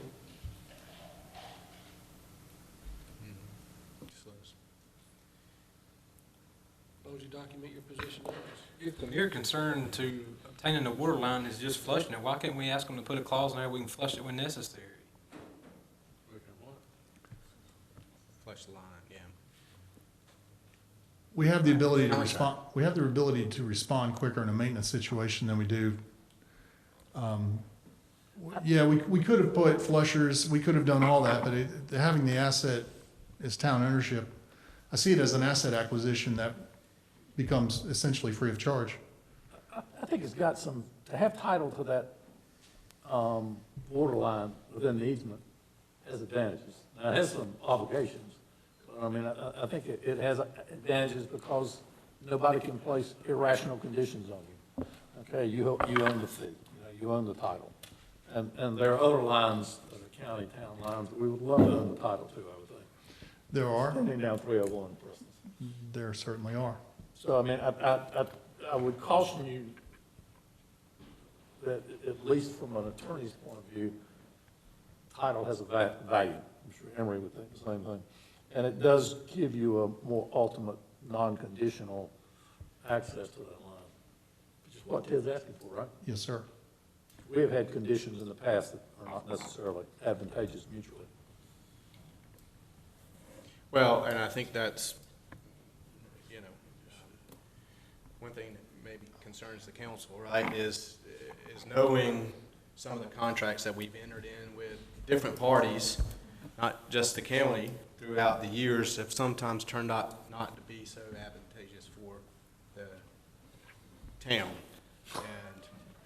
And when the county says they're going to give us something free of charge, I mean, quite honest with you, that makes me want to think to make sure that we're doing our due diligence. And then I'd love to have it, but as you've stood up here, you don't know of anything, but you actually haven't checked on it, is what I've heard as well. And I just don't think that's very good practice, in my opinion. Buying something when you don't know date of construction, you don't know the maintenance records, you don't know the inspection records, although our town has worked with that line for a number of years. Yeah, we have. If there had been any issues, certainly we would have, we would respond immediately because of the nature of pressurized water. And then we would have coordinated with the county. We probably would have called them and say, hey, do you mind if we do this? And they would have said, fine, and we would have worked out payment or whatever in that situation. We could resolve this in September. We can do whatever the council wishes. I'm not opposed to Councilman Harris's motion to approve it, subject to satisfactory review of the construction records, maintenance record, inspection records by Ted and town manager. Second. Have a motion, second. Is the situation with the water line in the agreement? Yes.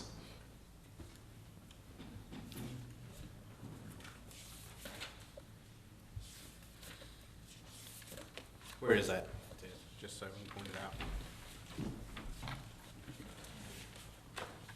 Number 10 on page. On page 110, under number 8, last paragraph. Yeah. Starts on last paragraph on 110. At the bottom of page 110, the town will take ownership. Town will take ownership. All right. Any new customers will be town customers. Is that what you're saying? I'm sorry? Any new customers will be town customers, according to what you have there. Yes. Which is another advantage should something develop. Okay. You seconded it, right? Okay. Motion and a second. Any other discussion? All in favor, say aye. Aye. Thank you. Thank you, Ted. Thank you, Jimmy.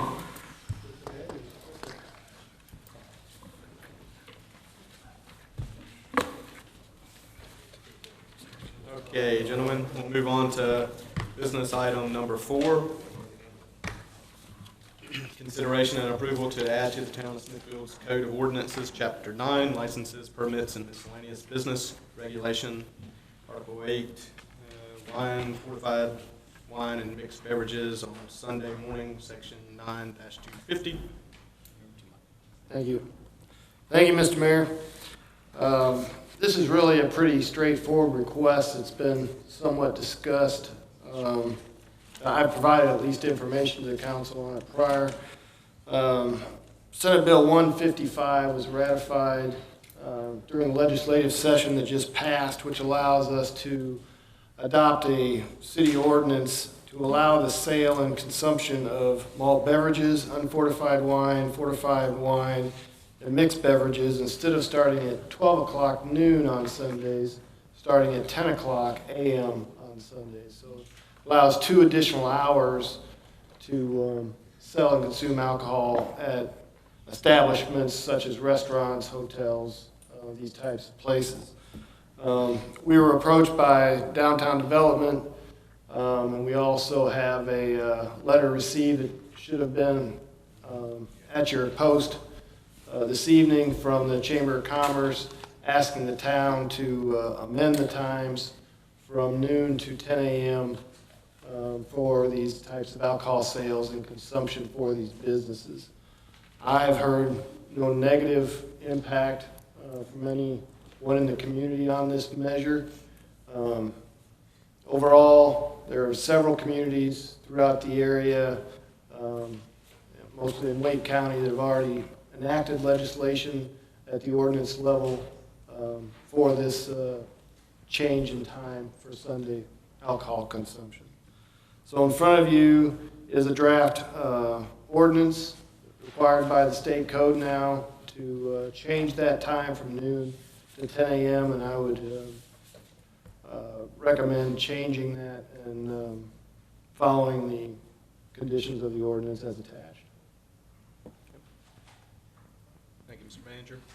Any questions, comments for Mike on this issue? I'll make a motion to approve the attached draft ordinance number 492. Second. Motion and a second. All in favor say aye. All opposed? No. Motion carries. Thank you, gentlemen. We'll move on to business item number 5, found on page 129 of your agenda. Consideration and approval of construction bid awards in the amount of $104,908.54 for the remodel of the fire station number 2. Chief? Thank you, Mayor, Council. In front of you, we're seeking the approval to award construction bids for the renovation of the former Johnson Ambulance Service building that we purchased early in the year. We sent RFPs out on the evening of July 14th and asked for bids to be returned by the 24th. We received only one bid on the construction phase. We sent it out to 5 different companies. Stevenson General Contractors came in at $72,763. That's for the internal renovation and the bay door addition to the building. On the site work, we sent out to 3 different companies, received only one bid on the timeline. That was from J.P. Edwards Incorporated at $28,850. Their job would be to renovate the driveway entrance to meet the requirements for driving heavy fire trucks on. I did receive additional bid, but it was a day late at $42,000 from Youngblood Construction. And then the third would be for the signs for the building. And I received 3 bids. Smithfield sign design would be at $3,295. It's the recommendation of the staff to approve Stevenson General Contractors, J.P. Edwards, and Smithfield Sign Design to complete the project. Any questions? John, do you have any idea why Ford didn't even submit a bid? It's a good question, Emery. I did ask. I talked to Jackson Builders, G&G Builders, and Carolina Builders. All 3 of them said they were so busy at this time they didn't. A lot of them, I remember Carolina Builders told me they had 3 buildings on the ground right now.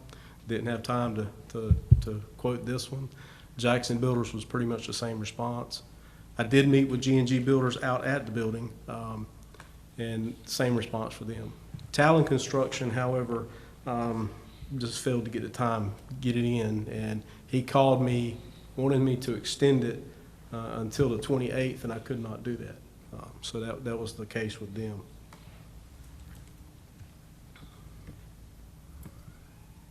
Any other questions? All right. Pleasure of the council. I'll make a motion we approve the request. Second. Motion and a second. All in favor, say aye. Motion carries. Thank you. Thank you, Chief. Thank you. Mayor, if I could, I'd like to thank the council and the manager as well for all the hard work you've put behind the scenes. The manager has done a lot to help us out with this project, and I know that this is going to be a tremendous benefit for the town, especially the fire department growing in that side of town, and I want to thank y'all personally. Thank you, John. Okay, we'll move to item number 6, consideration and approval to purchase and install speed humps on 2nd Street and Southwood Drive, page 141. Chief? Good evening, gentlemen. I've been approached by several of the residents along South 2nd Street, there near Southwood Drive, due to speeding on that area. They were afraid that their children or pets might accidentally get run over in the street. I've actually utilized a radar trailer, monitored speeding. We actually spent several days issuing citations that ranged anywhere from 32 to 47 miles an hour in a 25-mile-per-hour zone. They're able to build up the speed due to no traffic control in that area. It's a pretty large stretch, and there are a lot of children playing in their yards, and there's nowhere for them to, and a lot of school buses traveling up and down. It's actually been a little bit slower right lately because school being out. I was tasked with checking several different ideas to combat that area of speed. One was speed rumble strips, which just due to the very nature of them being loud and with the traffic going back and forth, that didn't appear to be a good idea. The other was a speed hump, which you all got the paperwork in your packet on it, that will actually slow the drivers down to 20 to 25 mile an hour, but it's a cost of, with shipping everything, is $1,074.17, which was not budgeted in this year's budget. And the third option would be a stop sign at 2nd and Parker. And my recommendation would be a stop sign at 2nd and Parker. Would be the most efficient and the cheaper method of slowing it down. Stop sign at 2nd and Parker. Park, Yes, sir. which is down the street Down the street, yes. toward town. Mm-hmm. And that would be in the proximity of halfway between. Yeah, it would slow it down between those areas. Where's that in reference to Little League Field? It's further north. And you would recommend a stop sign going both ways? Yeah, it'll be a four-way stop sign, yes, sir. There's already There's already a two-way, yeah. Just-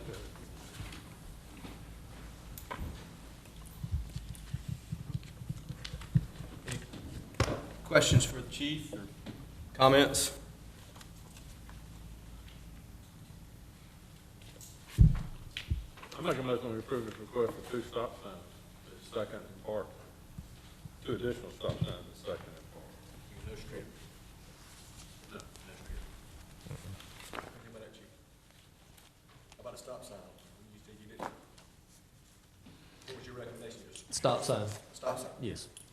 Yeah, I think you're probably looking at your Looking at agenda this. package that says he recommends speed humps. I did, but That's what So that's, yeah.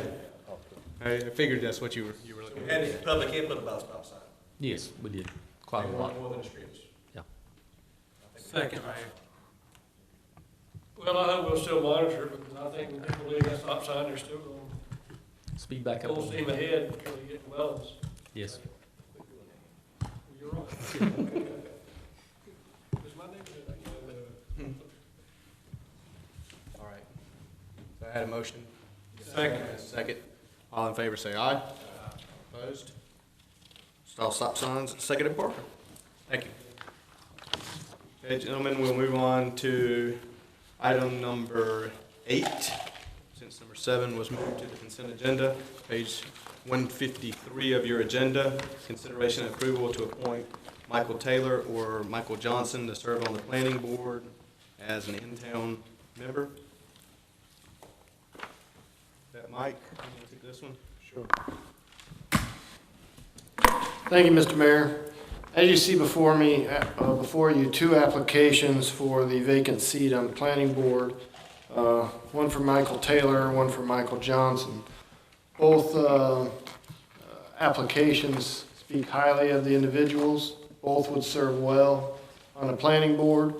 The town staff recommends the board consider Michael Taylor for no other reason other than Mr. Johnson already sits on the Board of Adjustment, and we would prefer not to have any more people on both boards since one is a appeal board for the other under some circumstances. Now, Mr. Taylor does not sit on any boards with the town, and it's also good practice to allow our community volunteers to serve when they would like to. I make a motion to approve your request. Second. Motion and a second to appoint Mr. Michael Taylor to the planning board. All in favor say aye. Aye. All opposed? Motion carries. Thank you, Mike. Okay, now we'll move to business item number 9, which was one of the additions to the agenda, consideration and approval to accept the SAFER grant. Chief? Hey, Mayor, Council.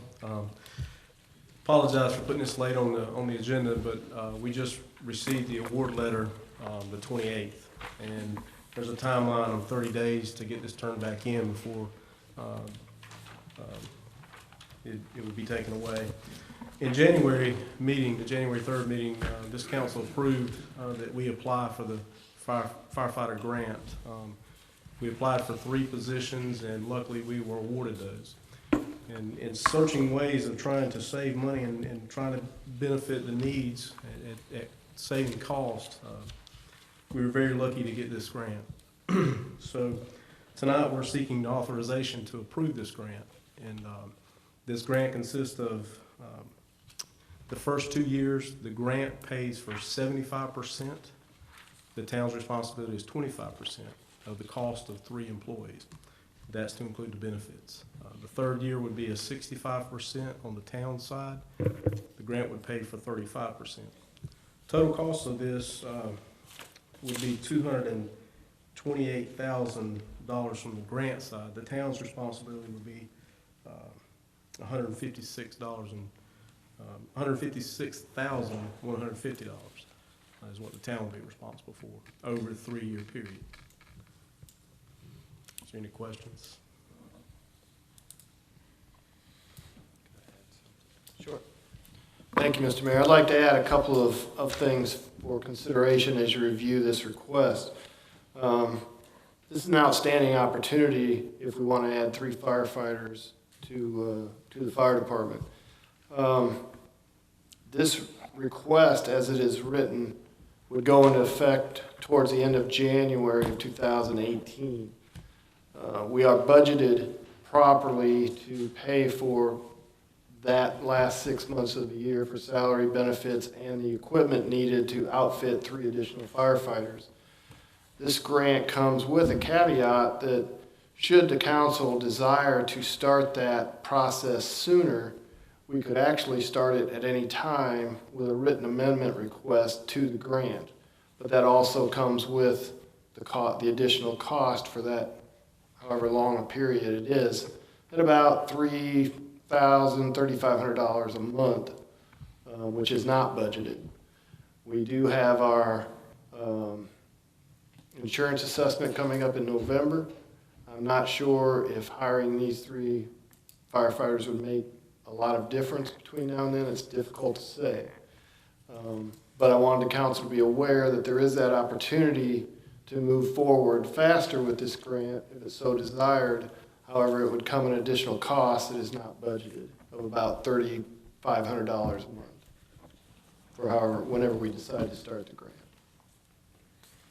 When is the proposed completion of the renovations of the new fire station in West Smithfield?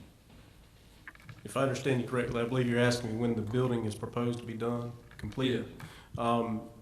Talking with the contractors, all of them advised to be roughly 45 days. So I'm projecting at the end of October. Hopefully we'll be in there operating, within a month before our inspection, which is on November 27th, which is definitely a big plus for our inspection, to have that additional station, additional distribution. Obviously, having more staff was definitely a big plus as well. That was two of the areas we got hit on the biggest in our last inspection, was personnel and distribution, being station distribution. And Mike, you indicated that this would be scheduled to take effect normally sometime the latter part of January, I think you said. Yeah, January 24th is actually the And if we wanted to go forward with this prior to that, how much did you say it would cost us a month? about $3,500 a month in additional pay and benefits. Do what?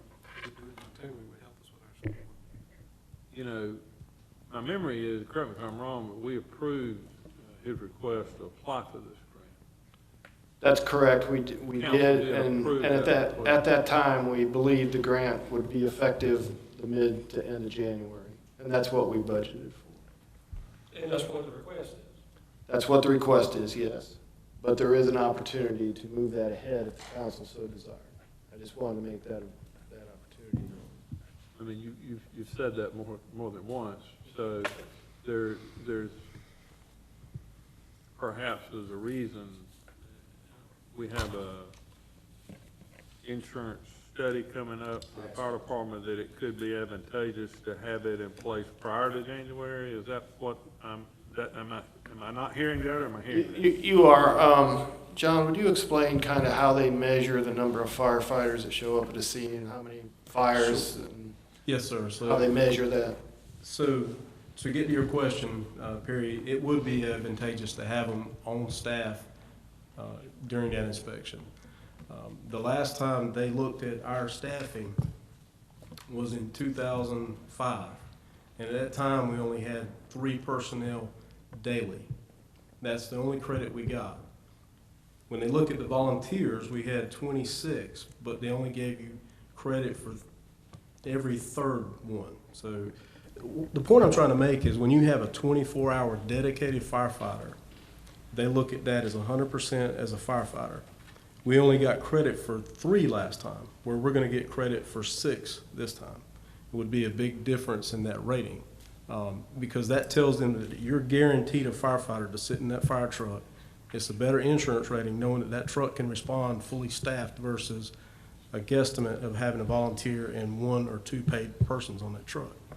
Does that make sense? Okay. Also, I want to add one more thing too. With the addition of Station 2, now you're splitting our staffing up. So currently we have 5 personnel at this station. Moving forward, we're going to have 3 here and 2 there.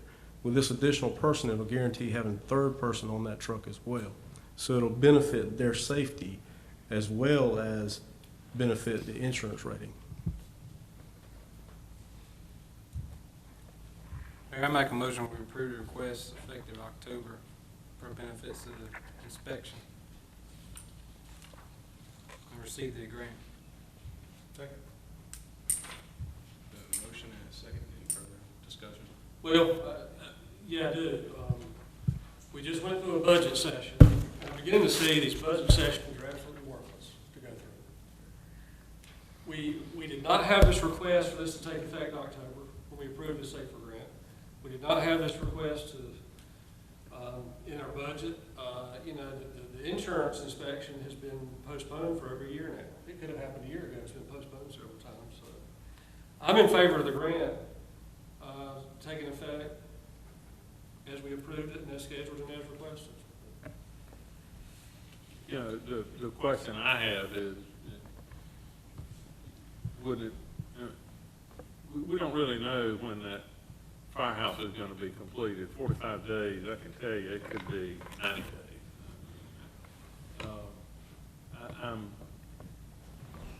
I understand what you're asking for, but I understand what Emery's saying also. Would we have to request it be moved up faster now, or could we wait till a time where we have a feel on when the building will actually be completed? Because I'm assuming that's when we really want these extra staff. We can make the request for amendment anytime before January.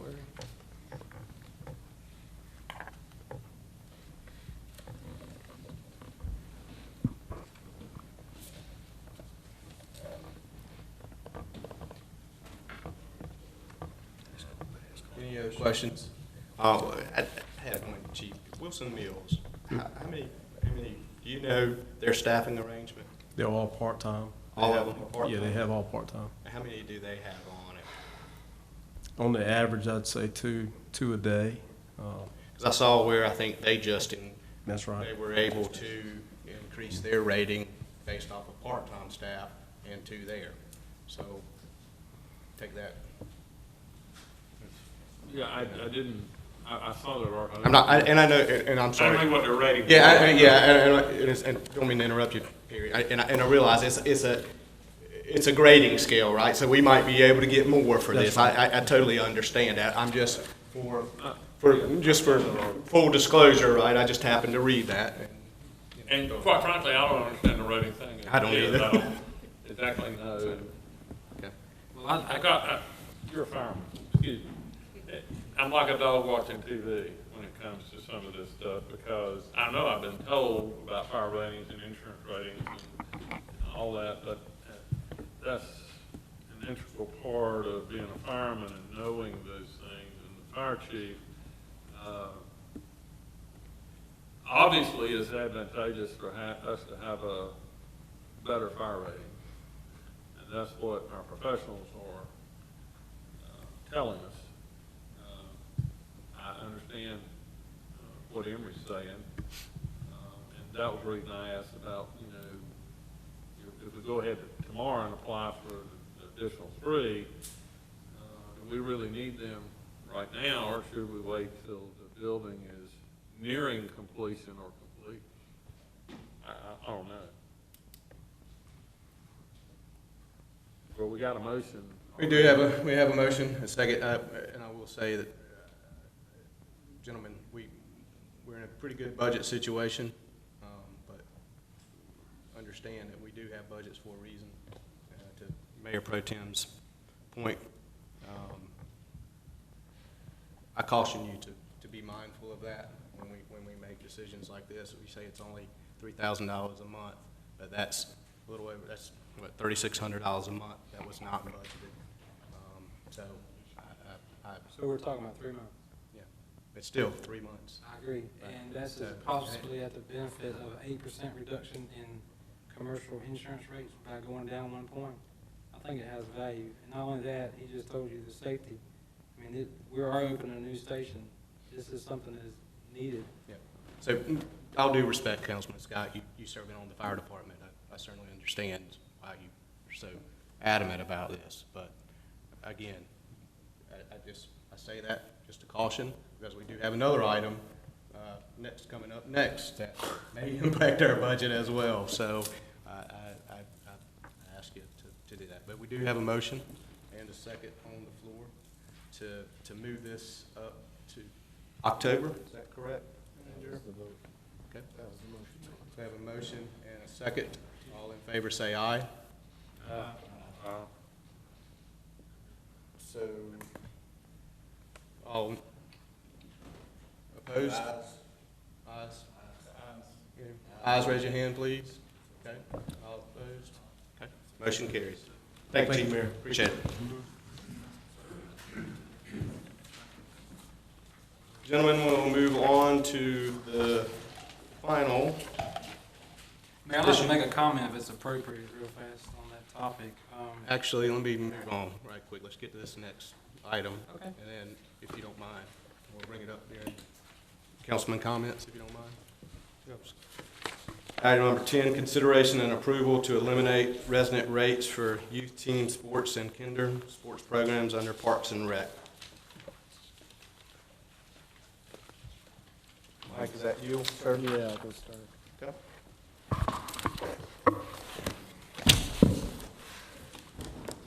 This actually is, was asked to be placed on the agenda at the request of Councilman Harris. I assume he'll speak some on this.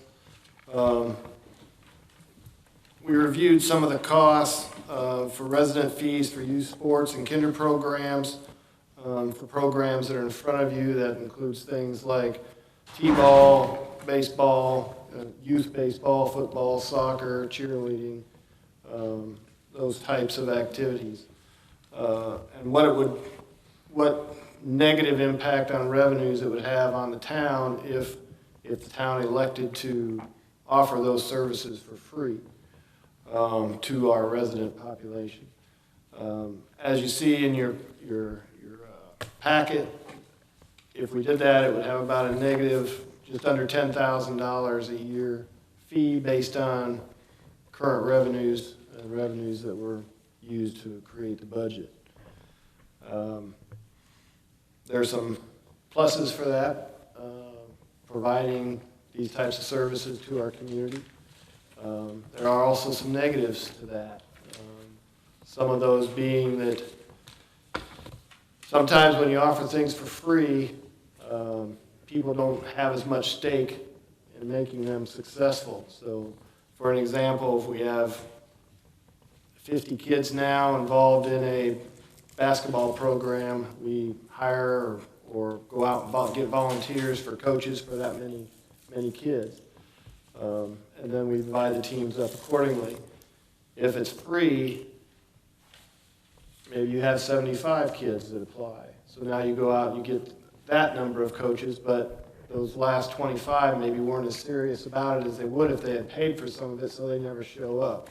So then you're forced to reorganize teams that have already been assigned and coaches that maybe you don't need anymore. And those types of issues are of concern. That is something that all we could do is try it and monitor it and then make any recommended changes in the future. I'd like Gary to come up for just a second, since this falls under Parks and Recreation, and I'd like him to elaborate a little more on any positives or negatives he sees with this type of change. Anytime you can have reduced rates or, free rates, of course, it's always great to be able to offer the opportunity for recreation to any citizen. I do have concerns, like Mike said, about the not having any skin invested in the game, that we do have some scholarships that have been available, and we have had some issues with kids not showing up to programs that were given those scholarships. So, in the immediate implementation, I don't see an increased or a significant increase in expenses. However, over time, you could see that as well. The only other thing I would add is that should the council desire to move forward with this change in fee schedule, that we make it effective at such a time that we don't have a situation where we already have people signed up for sports for the upcoming season, and then we change it. Now we've got people wanting to come in and not be charged, or we're forced to refund money that we've already received to date. So we would want to time it accordingly. Does this affect any of the grants? We just went through the budget cycle on this. And, some of the grants where you had to charge, you didn't charge any more than certain for non-residents. Well, according to the part of grant, if you offer those programs for free, then the non-resident rate, you can still charge a non-resident rate, and it has to be comparable to your local municipalities that are around you to offer the same type of program. I mean, you're our expert. I can see the pros, I can see the pros and cons. Yeah. Why didn't you bring this to us at the budget session? We just spent hours upon hours in budget sessions, and this was never even brought up. Why is it being brought before us now? Because I brought it up. To be honest with you, back when we had the budget sessions, if you remember, due to the legalities of the rates we were charging, we had increased the non-residents 10% in the past, and that was against the regs, whatever they are. And it stuck with me at that time that we were reducing non-resident rates and not reducing resident rates. And we have a history of having a fine park and rec department, but we also have a history of a lot of the people who use our park and rec service are non-residents. So at that time, I asked the city manager if he had any idea about what revenues we were bringing in for resident children to use programs. And off the top of his head, he said probably about $19,000, my memory was. So in a conversation this week, I had a little more detailed conversation with Mike, and Mike went back and looked at these categories that are shown on this list tonight, and the figure was less than $10,000, $9,950 based on his findings. I noticed several of you did not vote to put it on the agenda tonight. My only suggestion was that in trying to grow our park and rec department, trying to get active with the residents, trying to give our residents of Smithfield another incentive as to why to live in Smithfield, and also perhaps trying to give some of the underprivileged children here in town a better opportunity to participate in something where his parent may not be able to afford to do that. And I know we have some scholarship programs out there, but sometimes people don't want to take advantage or don't know about those. And it was just a thought that I had that would be another opportunity for us to help the citizens of Smithfield in a small way. But I think it's a good idea. The rest of you may not, but I just thought it would be an opportunity to try to increase the residents' use of our park and rec program. And yeah, there's always, you build a new fire station, you spend all that money on a new fire station, there's additional expenses that come along year after year after year. But I just thought it would be something good for us to do for the children of this community. That was why I suggested we talk about it.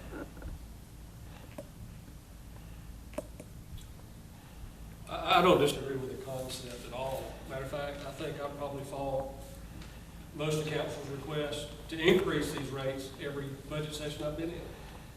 And we have a process of going through the budgets. Just like in the budget session, it was brought up again about take-home cars for police officers and some other things. We said, well, let's keep that on the radar over the next few months and make sure we address it fully and investigate it at the next budget cycle. And so I guess I have a bigger issue with the procedure, because we spend, at least I do, spend an awful lot of time in the budget sessions and looking over this. And I know budgets are just projections and we have to amend them from time to time, but I didn't see this was an emergency situation. But maybe Mr. Johnson can address, what is your recommendation? It's up to the council. I don't have a opinion one way or the other. I mean, I can see the pros and cons in both sides. I do have one question for you, Gary. As the manager said, would need to be implemented at a time when it's not unfair for a person playing one sport versus another. What is that time frame where there's a lag in between? Normally, right now, we're in the middle of football registration. We've already started that, and that'll run through about the middle of September, so around the October 1st to October 15th. And then you'll have to wait until basketball season registration is complete till you go back into baseball and the spring sports. So there's never really a good lag? Well, you're going to just, it runs in 3 months. I mean, we can find a time, but we just have to, make sure that the sport that we're playing now has ended registration prior to going into the next registration. And in the past, I'm sure the fee that's been charged for the residents is pretty much the cost that was associated with the T-shirts, umpires. I mean, It's it wasn't actually, a money-making thing anyway. I was actually doing some figuring back here at the table, and it's a little bit less than what the direct costs are. Meaning, you know, your staffing, your specific staffing for that sport, your T-shirts, your equipment, and that kind of thing. That didn't include the construction of the park, the lights, your administrative personnel. That does not include that. Pretty much So, it was close to right. break even for the in-town resident. I mean, I think it'd be great to do it. And actually, I'm one that said not to put it on tonight just because I want to get more information about it. I mean, it just kind of popped up yesterday. It was kind of sudden. It did. It's the only thing. That's the only reason I said not to put it on. I'm not mad at you. I mean, I think it'd be a great thing to do. I just, if because of this, it would open it up to more people, which is great. I mean, the more people you have involved in group activities, the better. No doubt about the benefit of it. I just thought it was kind of sudden. In your personal opinion, do you think this would be a selling point for you as far as getting more people? Do you think it would outweigh the cost? I think over time it would. I mean, you have to get the word out and that kind of thing. I don't know that it wouldn't, you know, in my personal opinion, it may hurt the non-resident numbers. I think I think that you'll see those go down because of the large discrepancy. You know, if you're free and you're at a larger number, then I think they're going to be more disenfranchised than they already are for having to pay. I understand why they have to pay, and they understand, they just don't like it. And the higher the bigger the discrepancy, you know, the more likely they may go to other places. Gary, what are other, not that it's right or wrong, just out of curiosity, as far as other parks and recs? I mean, is it normal for them to charge for parks and rec for sporting activities? What do you mean when you say charge for? Charge the fee. Yes, Like every recreation department across the state does that. I don't know anybody that doesn't. And that doesn't. You know, I think this would be very unique. I'm not saying that's right or wrong. I'm just. Yeah, this would be unique. I don't know. I mean, I'm sure there probably is. You know.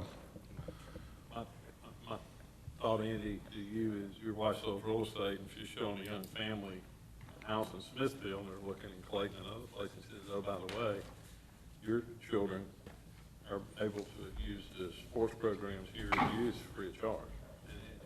And it was a minimal cost to try something to better Smithfield was my thought process. Now, yes, it did come on sudden.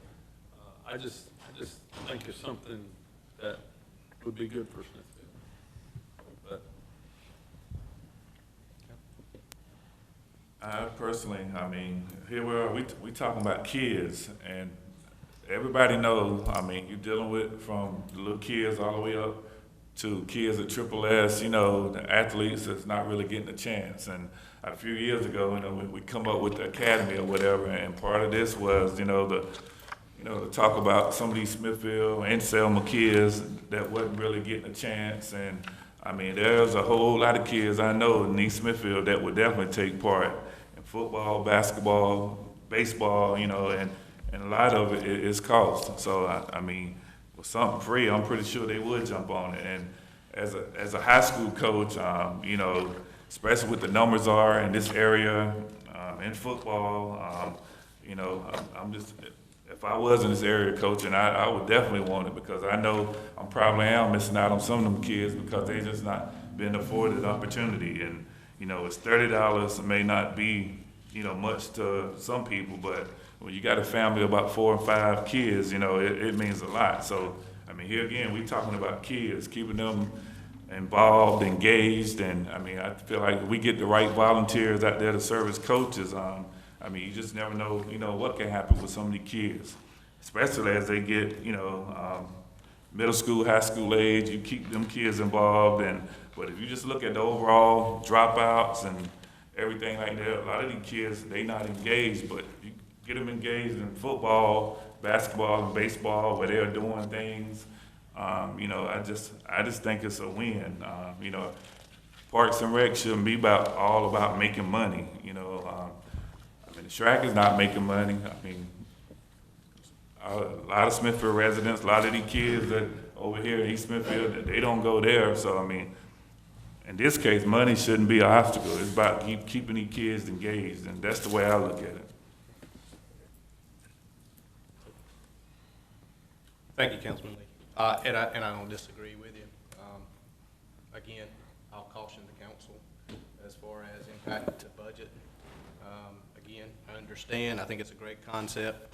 I know it's only $10,000, but add this to what we just did, and we're talking $22,000 roughly to the budget in tonight's meeting. So just, again, I would just caution you from that standpoint, because we do have obviously an obligation, but again, I think the merits are good. So, gentlemen, pleasure. Would it be appropriate, I mean, the two choices I have, make a motion to approve my request, or make a motion to ask Gary to bring us back at the next monthly meeting a more detailed summation and when it would take effect, so as to coincide with not getting in the middle of a registration. As an example, football's already going on, and when does basketball start, or blah, blah, blah.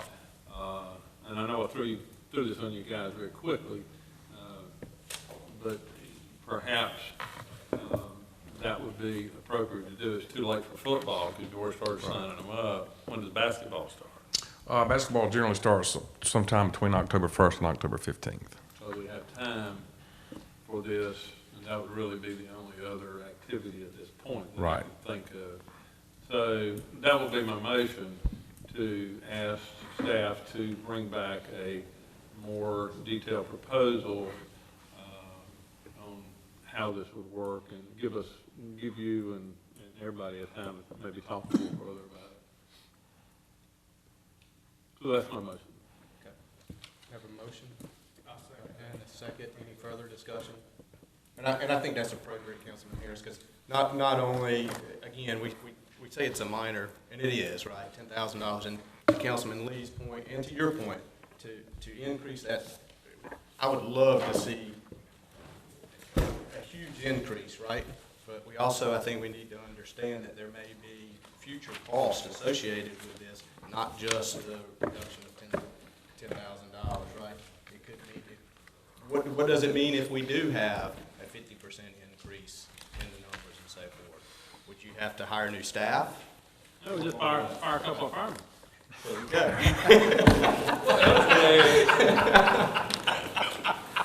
So I think it's appropriate. Oh, Lord God. I was just gonna say, I agree with all of the merits expressed. I just think there's something to be said for proper protocol and budgeting and advanced planning. I understand we have emergency situations. I understand kids are important. I understand it, this may be a very good thing, but that's why we have annual budget and budget meetings, and that's just procedurally. Okay. And I'm not running for office. Is that a declaration? You're not gonna run for office again? That'll be 2 years from Oh. All right, guys. I have a motion and a second on the floor. All in favor, say aye. All opposed? Motion carries. Thank you, gentlemen. Okay, we'll move on to council members' comments. Any other comments from the council? I'd just like to say real quick, thanks to everybody who showed out to the Fun in the Park 2 weekends ago. Definitely want to thank the emergency responders. My dad actually got in a car accident right before, probably about 30 minutes before the event started. So definitely like to thank everybody who responded to that. Chief Powell for all the food cooking that he did.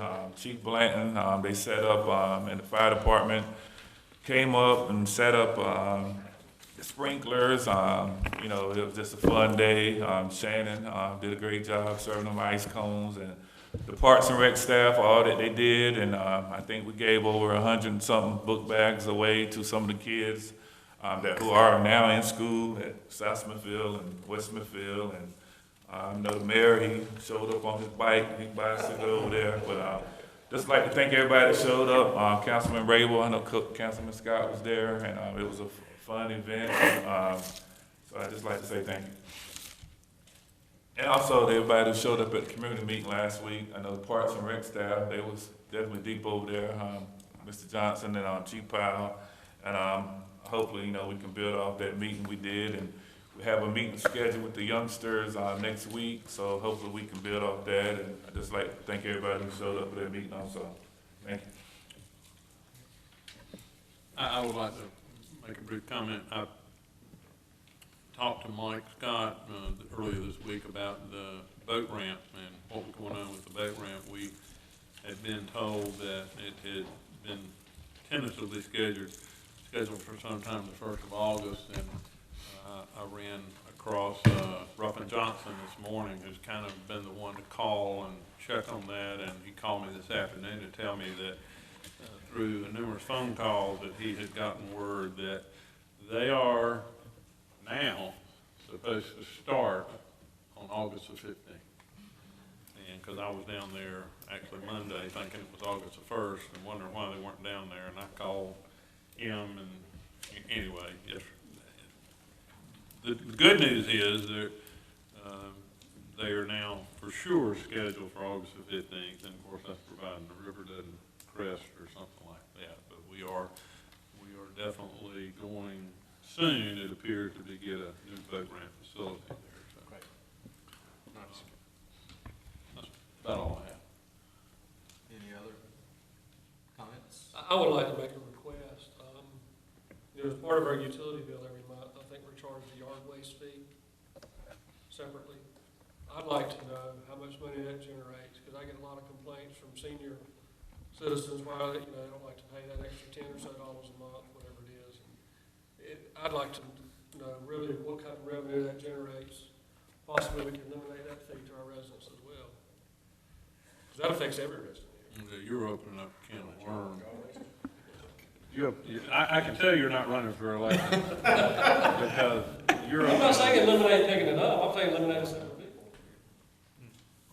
Eliminate and had to pay for it? Well, no, that's something you should have talked about during the budget time. I'm prepared. I'm not asking you to put on the agenda. Oh, my goodness. I'm just asking you to. Sounds good, Mary. I like that. All right, guys. Any other councilman comments? I thought it was funny. Mr. Manager, I'll turn it over to you for your report. Thank you, Mr. Mayor. I just have a few things to mention tonight. Councilman Lee touched on the meeting that we have scheduled. That's August 8th at 6 o'clock in the evening at the Family Life Center. That will be to discuss activities, potential recreational activities at the Family Life Center with the youth who will be using those programs and get their input on what they would like to see there. So anyone whose children or might be interested in that are asked to come. The inclusion park, if you haven't been out there, please stop by, take a look at it.